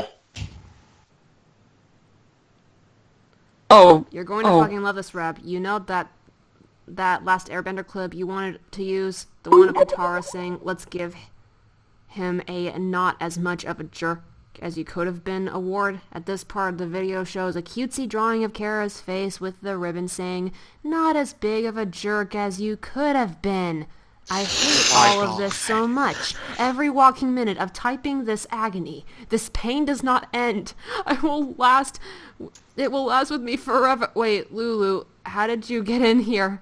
Well, oh, hey, now, don't cry. I'm gonna be fine, sweetie. Your Oto-san's gonna be fine. Give me a minute, Aw. everyone. Aw. Oh. okay, I feel the need to point two things out. A, it is true that in the show, Zuko is eventually redeemed, and this particular episode is the start of his redemption arc, and everyone else is resistant to it. But, two, prior to this, he was a legitimate villain and a legitimate threat. And all the points they were making were extremely valid from their point of view because they hadn't had the chance to see the personal growth that he'd had away from them. So, that is the worst way you could have used that reference. Exactly. And I'm pretty sure we went over did the you guys reasons check the exactly chat? why Kara was the biggest jerk they could have been with that little Yeah. plan they had with Asriel. Yeah. Oh, Yeah. golly. Guys, check Golly, the it's chat. almost as if JB doesn't know what the fuck he's talking about. All right, who's next? What is? I what think is, it's me next. Arc. ARKM next. What is this? My lagging face looks like I'm saying the shit I've seen. Yeah, pretty much. Pretty You look much. traumatized. I look annoyed. Yeah. All right, what's... Kate, it's your turn.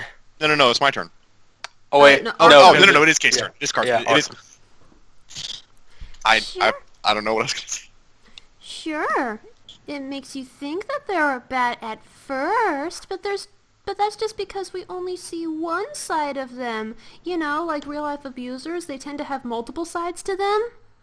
Yeah. It's almost like bad people in real life are not two-dimensional cartoon villains. You literally... Oy. We just have to look a little deeper and keep our minds open to the idea of mercy. And my definition of mercy is mindlessly agreeing with me, no questions asked. So what he's... Capable of mercy.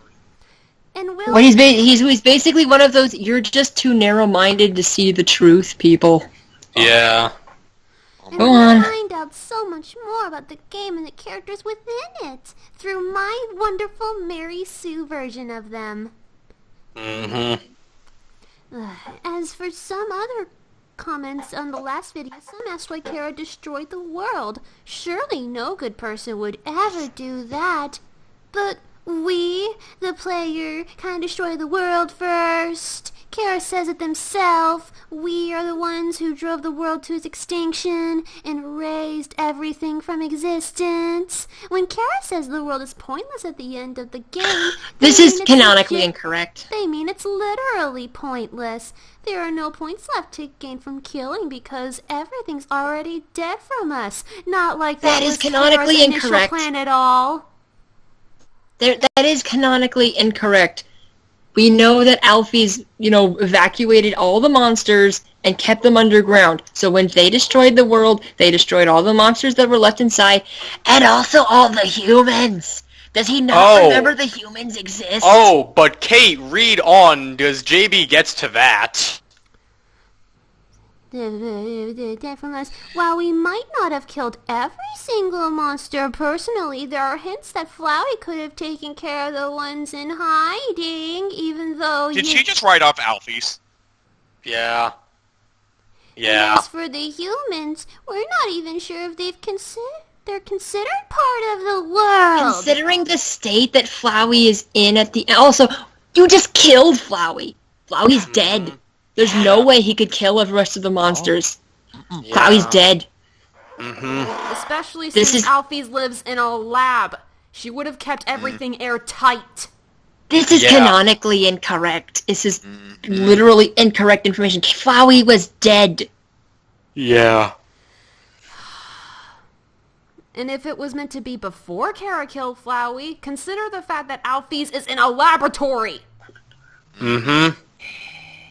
Laboratories tend to have really tight security to make sure that no bad people with malicious intentions get in.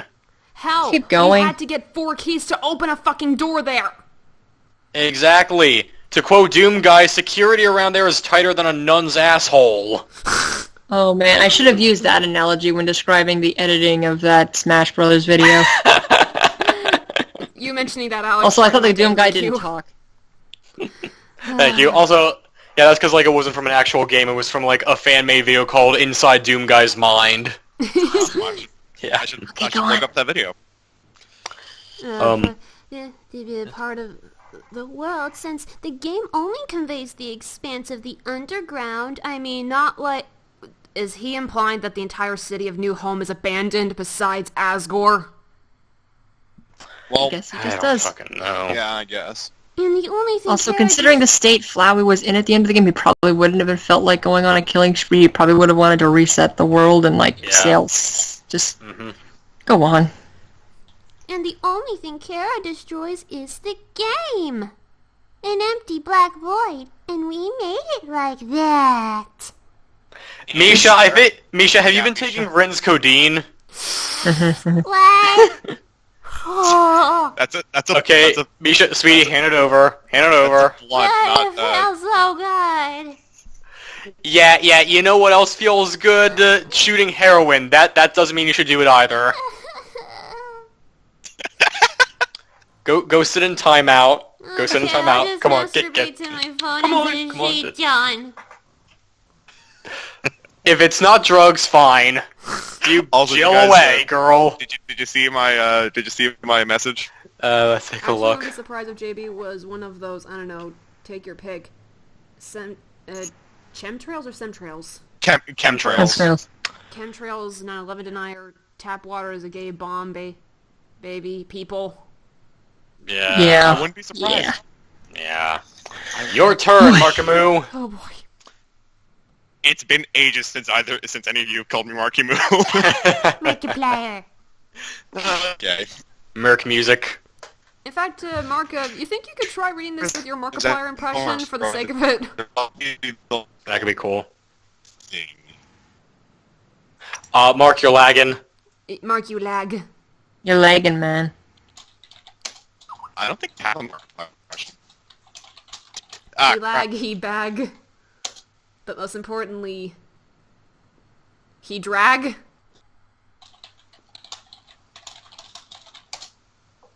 I tried. Importantly. His beanie I baby's got a tried. tag. I thought you were gonna call him. I thought you were gonna call him a drag queen. I was literally about to say. What? I was literally about to say He this. dresses him. No, I don't. Are you sure? Why? I With didn't know- Rapunzel I didn't know- locks? I didn't know Lily was into that kind of thing. No, she isn't. He says I'm not. Oh my god. I always give um, her my attempt at a Scottish accent. It's not bad. Like, she's partially Scottish, so I really love the visual. Okay. Take it away, Mark. In terms of Kara's actions after the No Mercy run, there's obviously the whole potential murder thing. It's I called love those. attempted manslaughter, you dumb fuck! Yeah. And yes, if they did in fact murder people after the game, that's bad. They also kill Asgore and Sans. We're not trying to excuse that. Yes, you are. Aren't you? You did. Aren't you? You did try to excuse it. You did. But Kara only does this after you, the player, fill them to the brink with love, take away their compassion, tell them the purpose of their... When The do we only time you physically say type- that? The only time No. you type and actually physically say something is during the fight with a Metaton. Judging by Yeah. going by this Turn logic, the every fucking- single Nazi was completely guilt-free because they were told what to do by Hitler.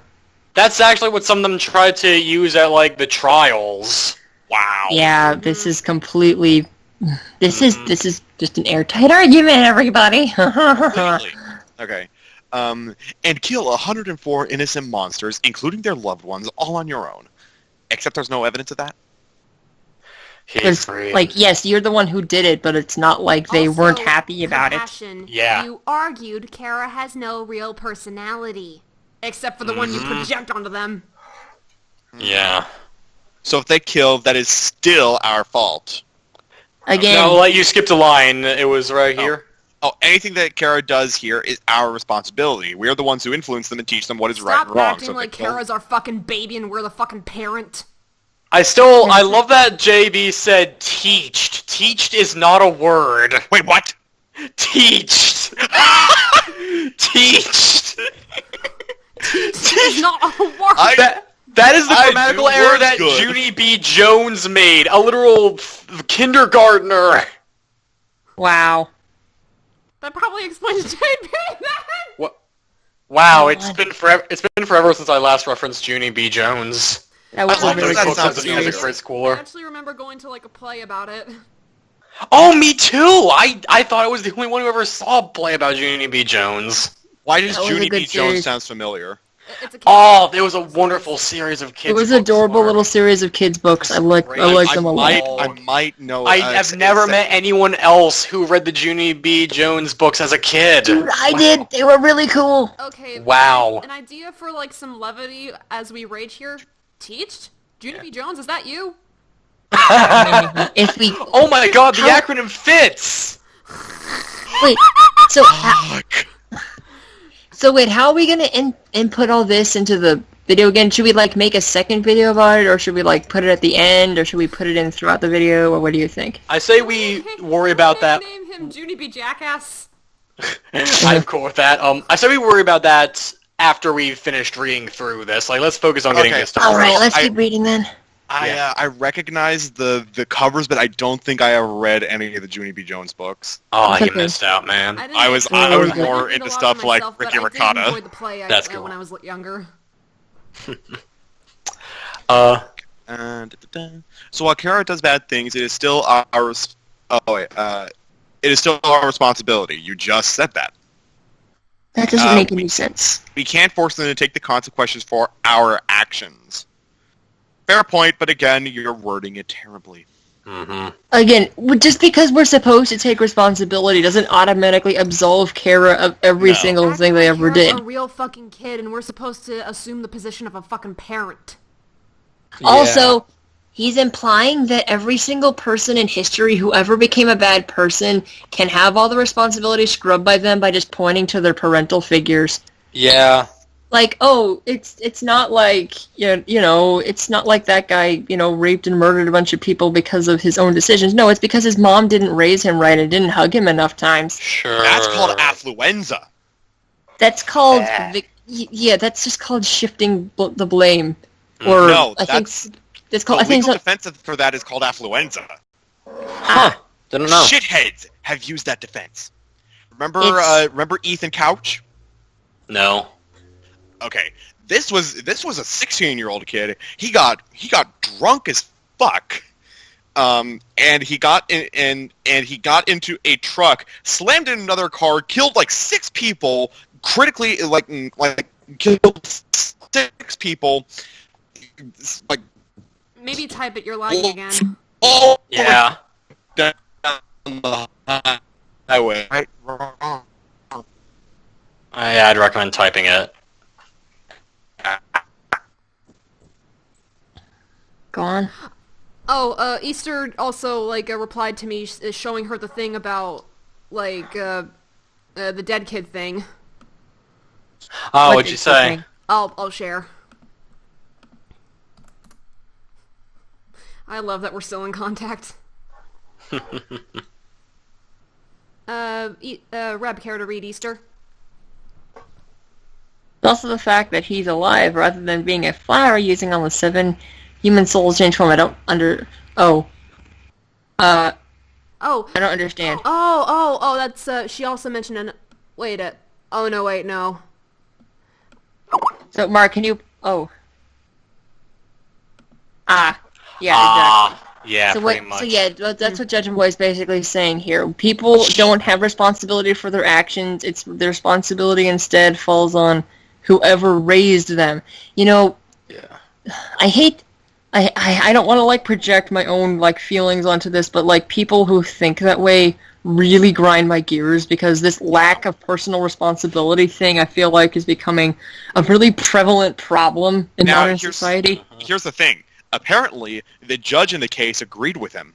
Wow. Gave him a lax sentence, house arrest, and you can't be drinking, you can't be doing That any is of that. pathetic. It gets better though. Eventually, footage came out that he was drinking, playing beer pong, and that he had been leaving the house. He was put under house arrest, so he got arrested again, was sentenced to time in jail, and he and his mom fled the country Oh, fuck. to Mexico. That's depressing. Yeah. They were eventually caught because, for some reason, they also had a gun on them. Oh. Yeah, okay. Okay. Yeah, that They kind had of a thing gun would on definitely them. take away your right to own a They gun. were at a hotel. They apparently forgot the gun, Also, I think and they that also Bunch found of him trying to because say he was alive or something, because she often has a lot of typos like these. I Okay. gotcha. Yeah, go on then. But then Mark, so the line. right. Story for another time. Anyway, they are not our scapegoat, except you've been making them your scapegoat, you little shit. In fact, didn't you, pardon the pun, use Azrael as a scapegoat? You Yeah. blamed Kind him for the plan failing? Yeah. In fact, you blamed plus him none of the- eventually being coerced, which is not the exact same thing as consenting, to Kara's stupid idea, you blamed him agreeing on Kara dying. Go on. This is. Are we almost done? Let's keep going. Let's keep going. The game gives... Okay, plus none of the world stuff would have happened if we hadn't kept pushing through the No Mercy run. The game gives us dozens of opportunities to reset and stop and go into a pacifist run instead. But we choose to keep going. The fate of the world of Undertale is in our hands, not Kara's. Yes, that doesn't make your point valid, dude. Oh, but obviously it's in Kara's hands in the pacifist run because they're the little fucking hero. This is making me, like, this whole thing is making me feel very mixed about all the people ahead of time who just saw Kara as a one-dimensional villain. Because on the one hand, I kind of want to think that way now just because how pissed I am at Judgment Boy, but at the same time, it was because of them that people overcompensated so hard and made this. Yeah. So, it's just a mess. It's a a really mess. sad irony. Yeah. In relation to this, it may seem like a lot of the ideas of passive Kara get overshadowed by their one line, "Since when were you the one in control?" Which makes it sound like they were the ones pulling the strings from the very start. But honestly, the thing that made me even start to think about the possibility of Kara being good was this exact line. Think about it. Because the maybe only way... you have the same mentality? Yeah... Maybe because you yourself are a control freak and you identify with this aspect How of is he Kara? going to argue that this was a... I'm sorry, I'm whispering. Mm-hmm. Oh, it might be my Then I'll fault that actually I'm being whisper. loud. I'm sorry. I should like get a bit more quiet. I'm sorry. Do you have headphones? No, it's not that they can hear you, it's that they can hear me, even when I'm talking very quietly. I gotcha. Just keep going. Alright. Think about it. The only way you can achieve a pacifist run is by making the conscious choice to be kind, right? And similarly, the only way you can achieve a no mercy run is by making the conscious choice to kill. Nothing changes between these runs except you. There is no nagging voice in the back of your mind suddenly beckoning you to kill everyone you see. It's just your curiosity. That's all that drives you to kill. You might not enjoy it, but you have to finish it for the sake of completion, or for seeing something cool you like in it. Kara has no part in this. It was always just Monica, sorry, just us. Kara's line about control is actually referring to how they slowly gain control over the game, and how ultimately the fate of the world rests with them. But we can still prevent or cause this to happen. We are the ones who choose what happens to the world, but we have to choose from the start. What? But What? obviously that What does this doesn't even matter mean? Totally, because you painted Kara as the hero. Minimize it. I'm trying to understand what he's even trying to say. What does this have to do with the line? I think that Kara slowly gains control over the course of the game, but we choose whether or not they start to gain control. How does that make them good? I don't know. Any sense? If Kara taking over control leads to the world getting destroyed, maybe they're not a good influence on the game. Maybe their control is a bad thing, and maybe we should... So he's basically admitting that we need to make the conscious choice to not let Kara take control over us. Maybe because that's not a good thing. Yeah. And here we've come to what I think is the worst paragraph in this entire fucking video. Who gets to read it? Me? Yeah, you, Reb.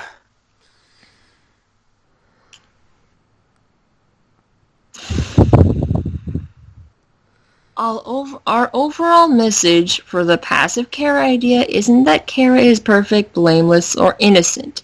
They made mistakes, but we have the power to help them grow past that, just as we help Undyne grow past her desire to kill humans, just as we help Mettaton grow past his urge to kill them for fame, just as we help Asgore grow past his actions of killing human children, and just as we help Folly grow past his, that.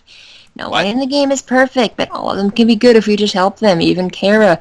And I'm sure people are wondering, why does it matter what people think of Kara? Why do you care so much what people perceive them? And the reasons change from person to person, but for Judgment Boy and I, we feel the idea of Kara being evil goes against the very nature of the game. I refer you to what Asriel says at the end of the pacifist run. A game in which all the villains and enemies you meet turn out to be friends that we're just acting in a certain belief for certain reasons. So we're not... So we're Wait. not forcing you to think of Kara this way. We just want you to think about it and consider all the canon evidence in the game to come to a better understanding of Kara. Okay. So you know how we agreed at the start of this script not to pull any personal attacks on Judgment Boy or bring up any of his personal behavior or anything like that? Yeah. I think Break it. this paragraph gives us the right to breach that, at least for a bit. Yeah. Once.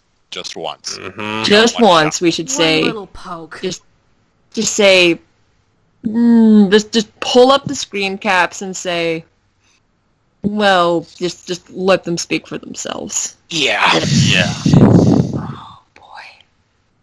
Oh, I can't even build up any rage at this point. It's just infuriating. Yeah. We're not forcing you to think of Kara this way, said the person who equated not viewing Kara to the exact way that Judgment Boy sees them to being transphobic and gaslighting real-life Hey, victims What does of that have to do abuse. with transphobia? This has nothing to do with any of that. He's just using a buzzword for no reason. No reason. Look, We're I'm not really... forcing you to think of Kara this way, said the same person who has encouraged others to attack No Choco and anyone else who has a theory about Kara that doesn't align with Judgment Boy's way of thinking. Like, I didn't want to publicly attack him. I did not want to publicly bring up his mistakes because that's the last thing that we want to do. But by saying that, he gave us the right license to do that because you can't say one thing and do another. That is blatant hypocrisy. He You just gave us a the reason on right a to do silver this. platter to rip him to shreds. I literally was about to say that exact words. He gave us this on a silver platter. We have With golden cutlery. every right to bring up his hypocrisy now. And a side honestly, of I'm kind salt. of excited. Mm-hmm. Maybe This was maybe the we can exact wrap thing this that... up with one of us saying, "Don't worry, JB. We'll leave you out one."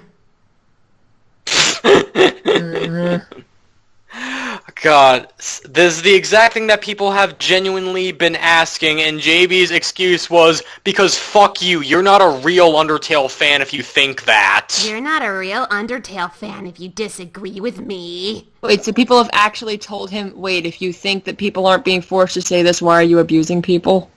I don't know, but that's at least what, like, some of his supporters have said, saying, no, you don't really understand Undertale, you don't, like... You're not respecting Toby's vision, man. Wow, what a And when they douche say nozzle. that, they're actually saying you don't respect our Lord and Savior, Judgment Prophet's vision. Mm-hmm. Because Let's clearly, finish this. I think we're almost done. Yeah. Your turn, Kate. Don't worry, we are almost done.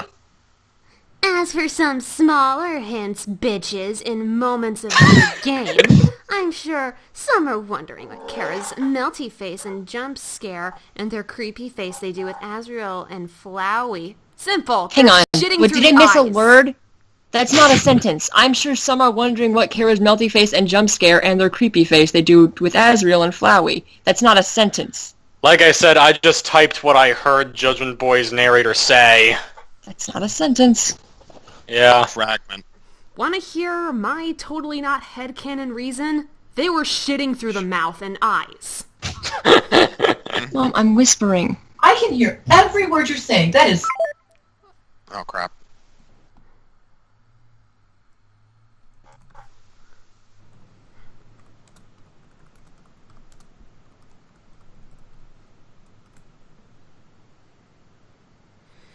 Oh, gee.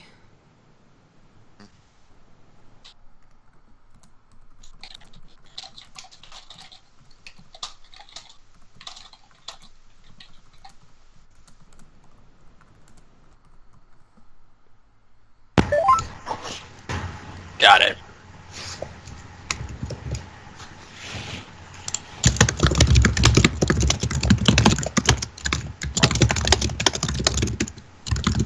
Like I mentioned before, you're more than welcome to type your responses.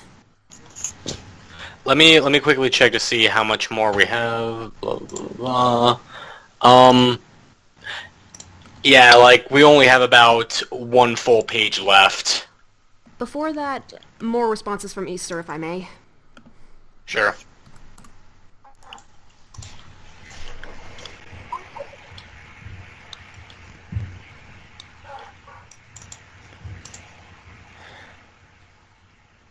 Yeah. Very much. It's really good to have a fifth opinion. I agree. As for some jump scare were a scare tactic to punish us for killing. Didn't you just argue that Kara was an impressionable dumb kid? Yeah. Didn't you say Why that? would they suddenly be good at the end of the genocide route?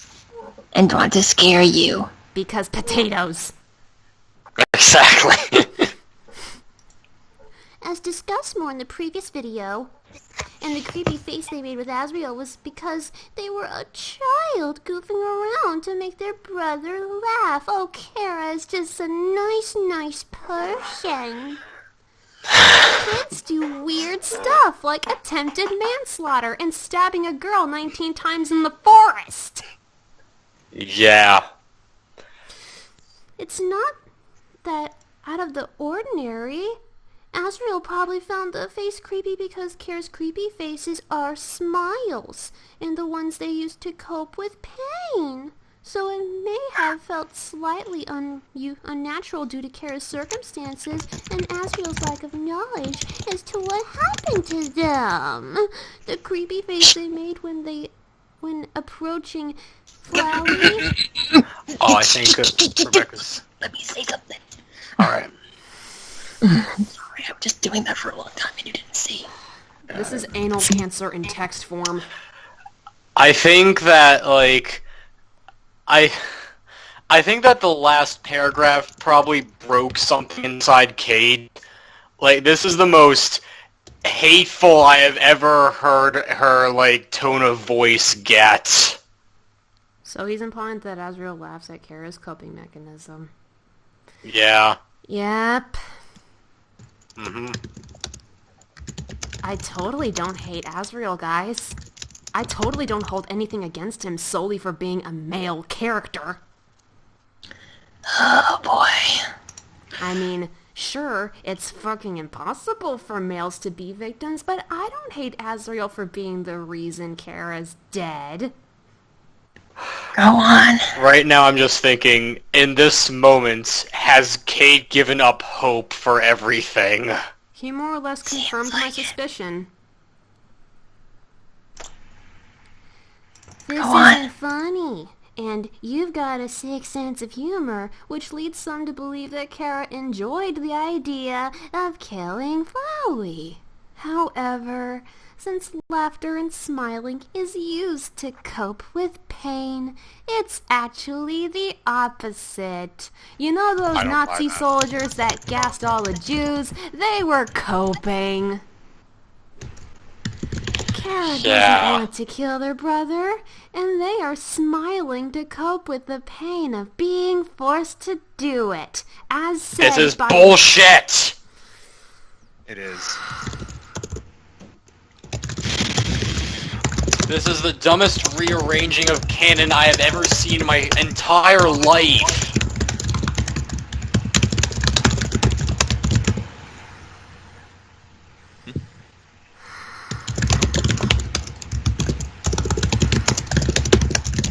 One second. Go ahead. Yeah. Bringing back a white. Does this look familiar? Oh, No, fuck. not. Becca, look.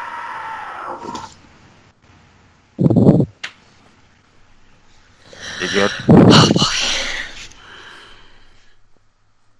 Good. Sorry, I had to see that, Rebecca.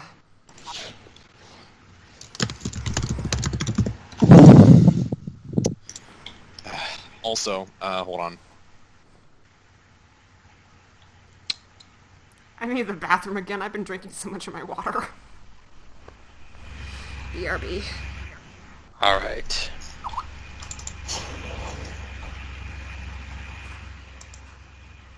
Yeah.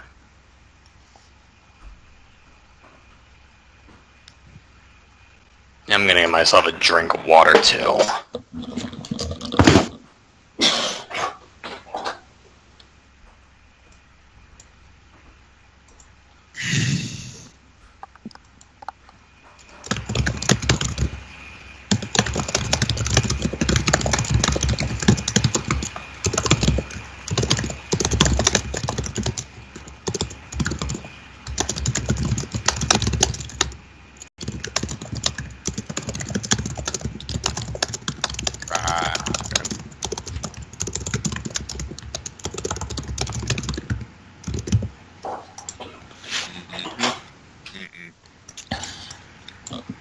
is just disgusting.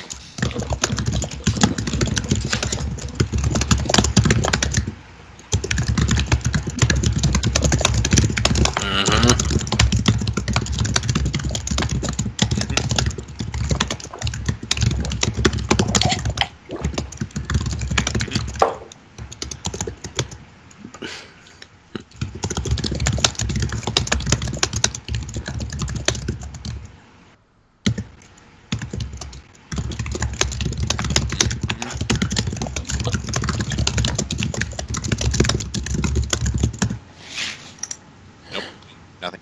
It's just a cutscene.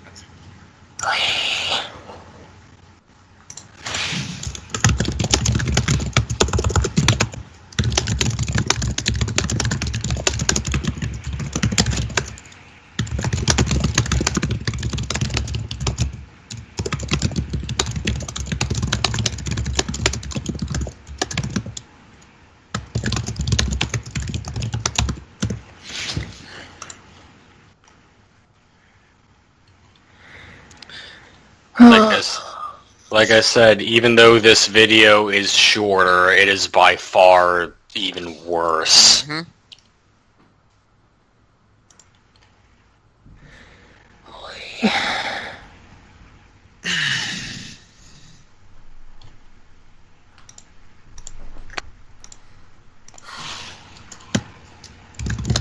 I chose to do this.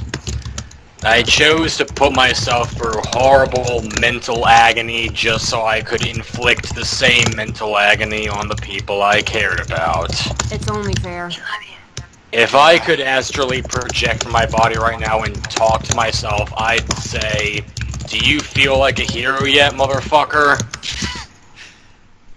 Yikes. I'm willing to bet that if for whatever reason JB is believed to be in a good position to have any kind of child, whether it be biological or adopted, they'll be the... Judgment Boy himself will be the exact reason they kill themselves. Probably. Yeah. Just a bit more. Almost Your there. turn, Mark. Okay. Some may also claim that Kara was manipulative or abusive towards Azrael. Well, it's true that they did some bad things to him. None of these were burned.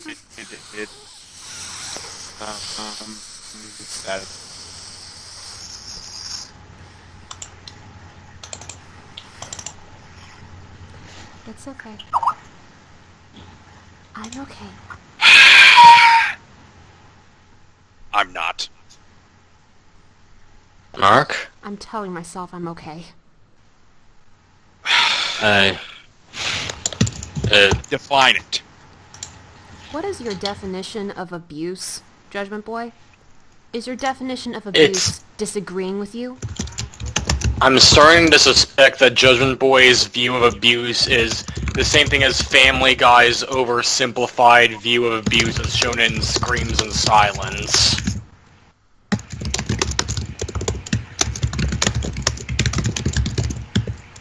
Is your definition of abuse people disagreeing with you? Is your definition of abuse seeing people as seeing a fictional character as a accurate representation of abuse?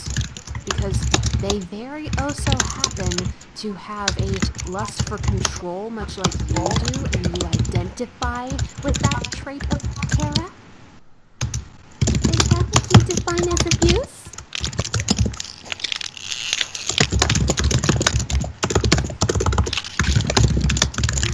Yeah, I remember that moment as well, Reb. Like, it's the very reason why episodes like that are dangerous. A part of me feels bad for smiling every now and then because, like, I'm trying to do it, like, ironically. Yeah. I know. Almost done. If anything, I'm just acting like a fucking Disney villain. It's fine. Okay. There's no solid proof that Kara actually manipulated him, and if you look at the dialogue closely, most of it seems to just be Azrael's own insecurities causing him to be nervous about the plan, but in the end, he still agrees to do it of his own terms. No. Refer back to my question about coercion. Yes. Then again, If you're wondering why Flowey is that built... kind of concept, it just simply does not exist in Judgment Land. Because Judgment Land is perfect, and everything goes the Judgment way in Judgment Land.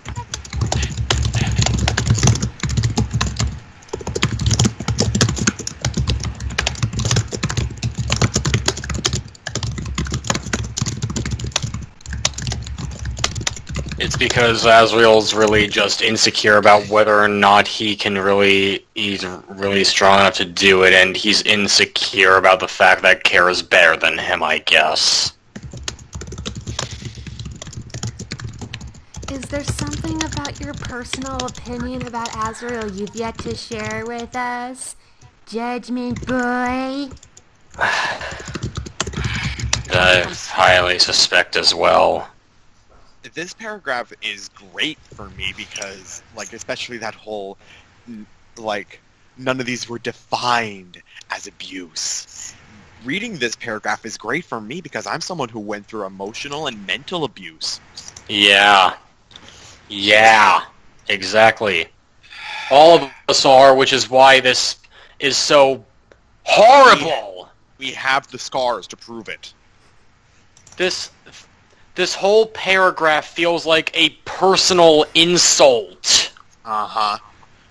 We are the ones who press Enter or Z to kill him, so it's our choice. And the slashing may well be also, we don't have anything else to do besides hit Enter. The Kara showing their final act of desperation, emotion, and anger as they succumb to becoming what we made them? What artsy-fartsy bullshit is this? That is What disgusting. overdramatic, deviantart, emo horseshit is this? It's disgusting. This This is is dis- actually this is- disgusting. This is filth. This doesn't make any sense. This is Moving a on. complete lack of understanding for how reality works. There's nothing here that connects to what the real world is. And this is funny because we're talking about something fictional. Come on, Mark. Come on, Mark, this is the last thing you gotta read. Moving on, Kara only appears physically at the end of a No Mercy run, but this is just because they finally have necessary power and EXP needed to do so, since they're kinda, dead. No shit. As I said, also even though Kara... Yeah. No, this is worse than Twilight. Okay, true. At least Twilight wasn't trying to be a fucking educational video. To tell people how actual... Never mind, let's drop it. Right. Keep going. Also, even though Kara calls himself a demon, they don't mean it literally. I think they do. Yeah. As I said in the last video, Azrael calls himself the, quote, absolute god of hyper-death, and everyone still forgives him. Kara... God of Hyperdeath. Even though you argued that Azrael would have just called all that shit in the room Dad. Is there something about Azrael, of your personal opinion of Azrael, that you've yet to share? Go on. I'm sick of this. Come on, Mark. Mark, you there? Kara also only taught himself filled with love. There's also a reference to traditional RPG protagonists. Oh. Have you lagged? Yeah. Oh. Am I good? Yeah, you're good now. Am I good? Am I back? Yeah, keep Okay. typing. Is also a reference to traditional RPG protagonists and how when you call their name or name them, they will appear and do your bidding. When is that ever a thing? When? However, Kara and Frisk are some of the first protagonists to exist outside of your control. They are their own people with their own personalities, but they are bound to you by determination. Even though you said they don't have backstories or personalities several times before this. This is my turn. I'll just read the rest of this and try to wrap this up quickly. So hey, treat these kids kindly, okay? Fuck you. Nope. Fuck yourself. As one last note, I know this may feel like some abstract alternative explanation for Kara's actions at first glance. You don't fucking say. But there is a lot in this game that feels like that. In a lot of playthroughs I've seen, some people interpret the hints at Toriel's home that she's going to kill you at first, but then realize she was just trying to protect you. Toriel is far, far, far, far, far, far, far different from Kara. Toriel never meant to... It was confirmed that Toriel was not going to do that! The only damn similarity they have is ever saying greetings once. Yeah. That is literally it.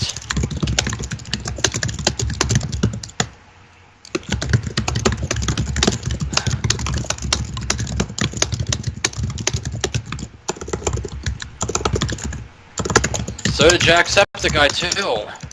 There was a, it's a bait and switch. That's exactly the intent.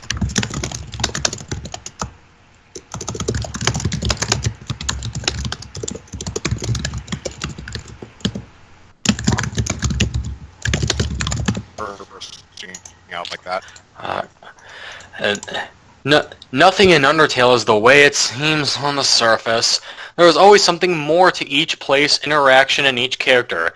If we're all so willing to accept Kara is evil, and after a few little hints in the game, a few little hints, that's what you think constitutes people thinking that Kara is evil. A few little hints. Why don't we change our minds like we did for all the other characters when we found out there was so much more of them? Because you argued there is not much more to Kara.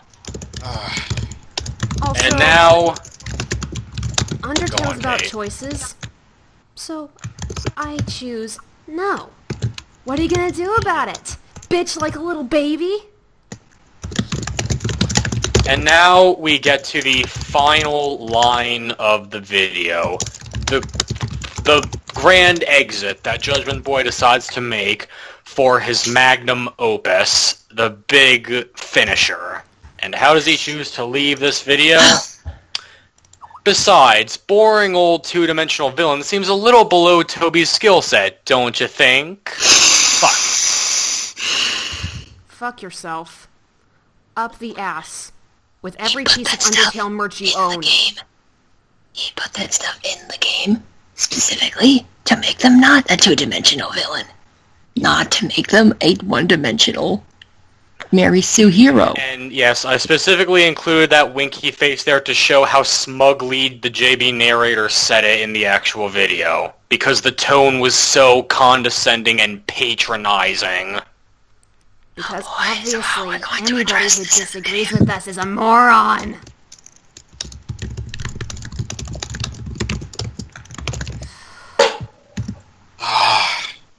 You know what the worst part is? I remember back in the earlier parts of this reading, we were all still kind of joking around a bit, having a fun time. Now we all just look and feel broken. I feel like I've been slapped in the face and punched in the gut at least 3 times each. I feel like I witnessed a goddamn tyrant indoctrinate children.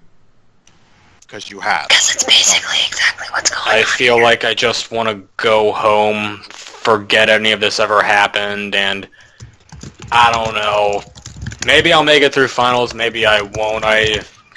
Maybe I'll get my documentary published, maybe I'll hang myself in the closet, maybe I just want to hope that no more people will be influenced down the line by any of this shit, and I hope that I don't have to watch any of Judgment Boy's stuff ever again.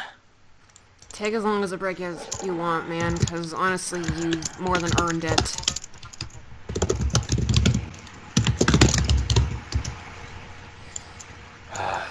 What did I earn? I put myself through all this only to bring it all onto all of you. And we deserve to know.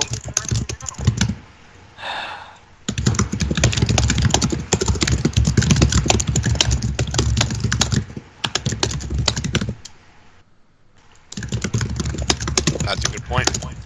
But at what cost?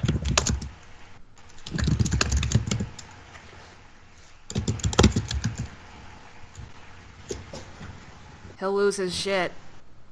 Mm-hmm. He will go fucking marbles the minute somebody points out exactly why this is wrong. He'll do all the immature Tumblrina things. He'll claim we're toxic.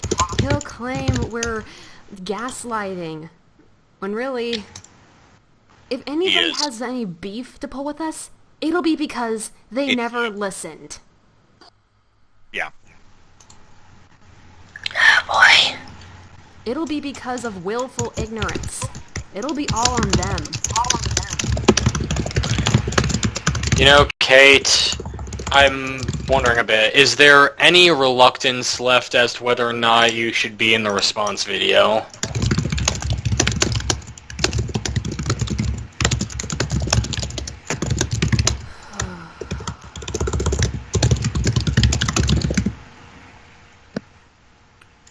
Truth be told, I feel like at this point, I can rein in some of my anger.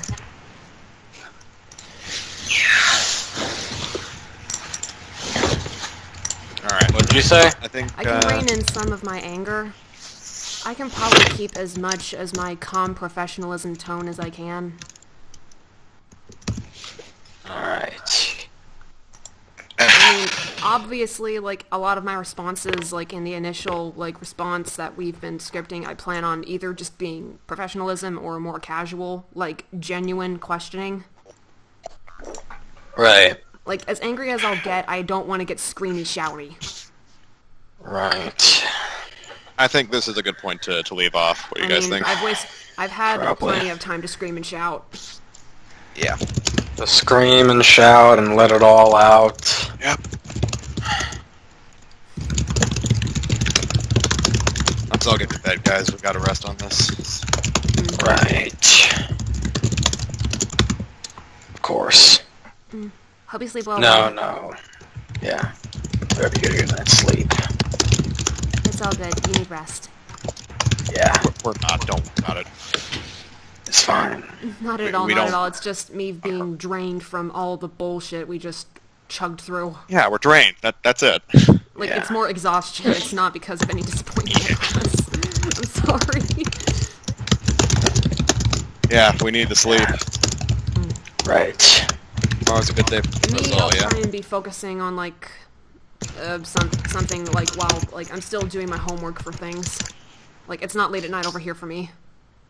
Right, right. Alright, good night, guys. Alright. I love you guys. For what it's worth, I'm sorry.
Oh, I'm still recording.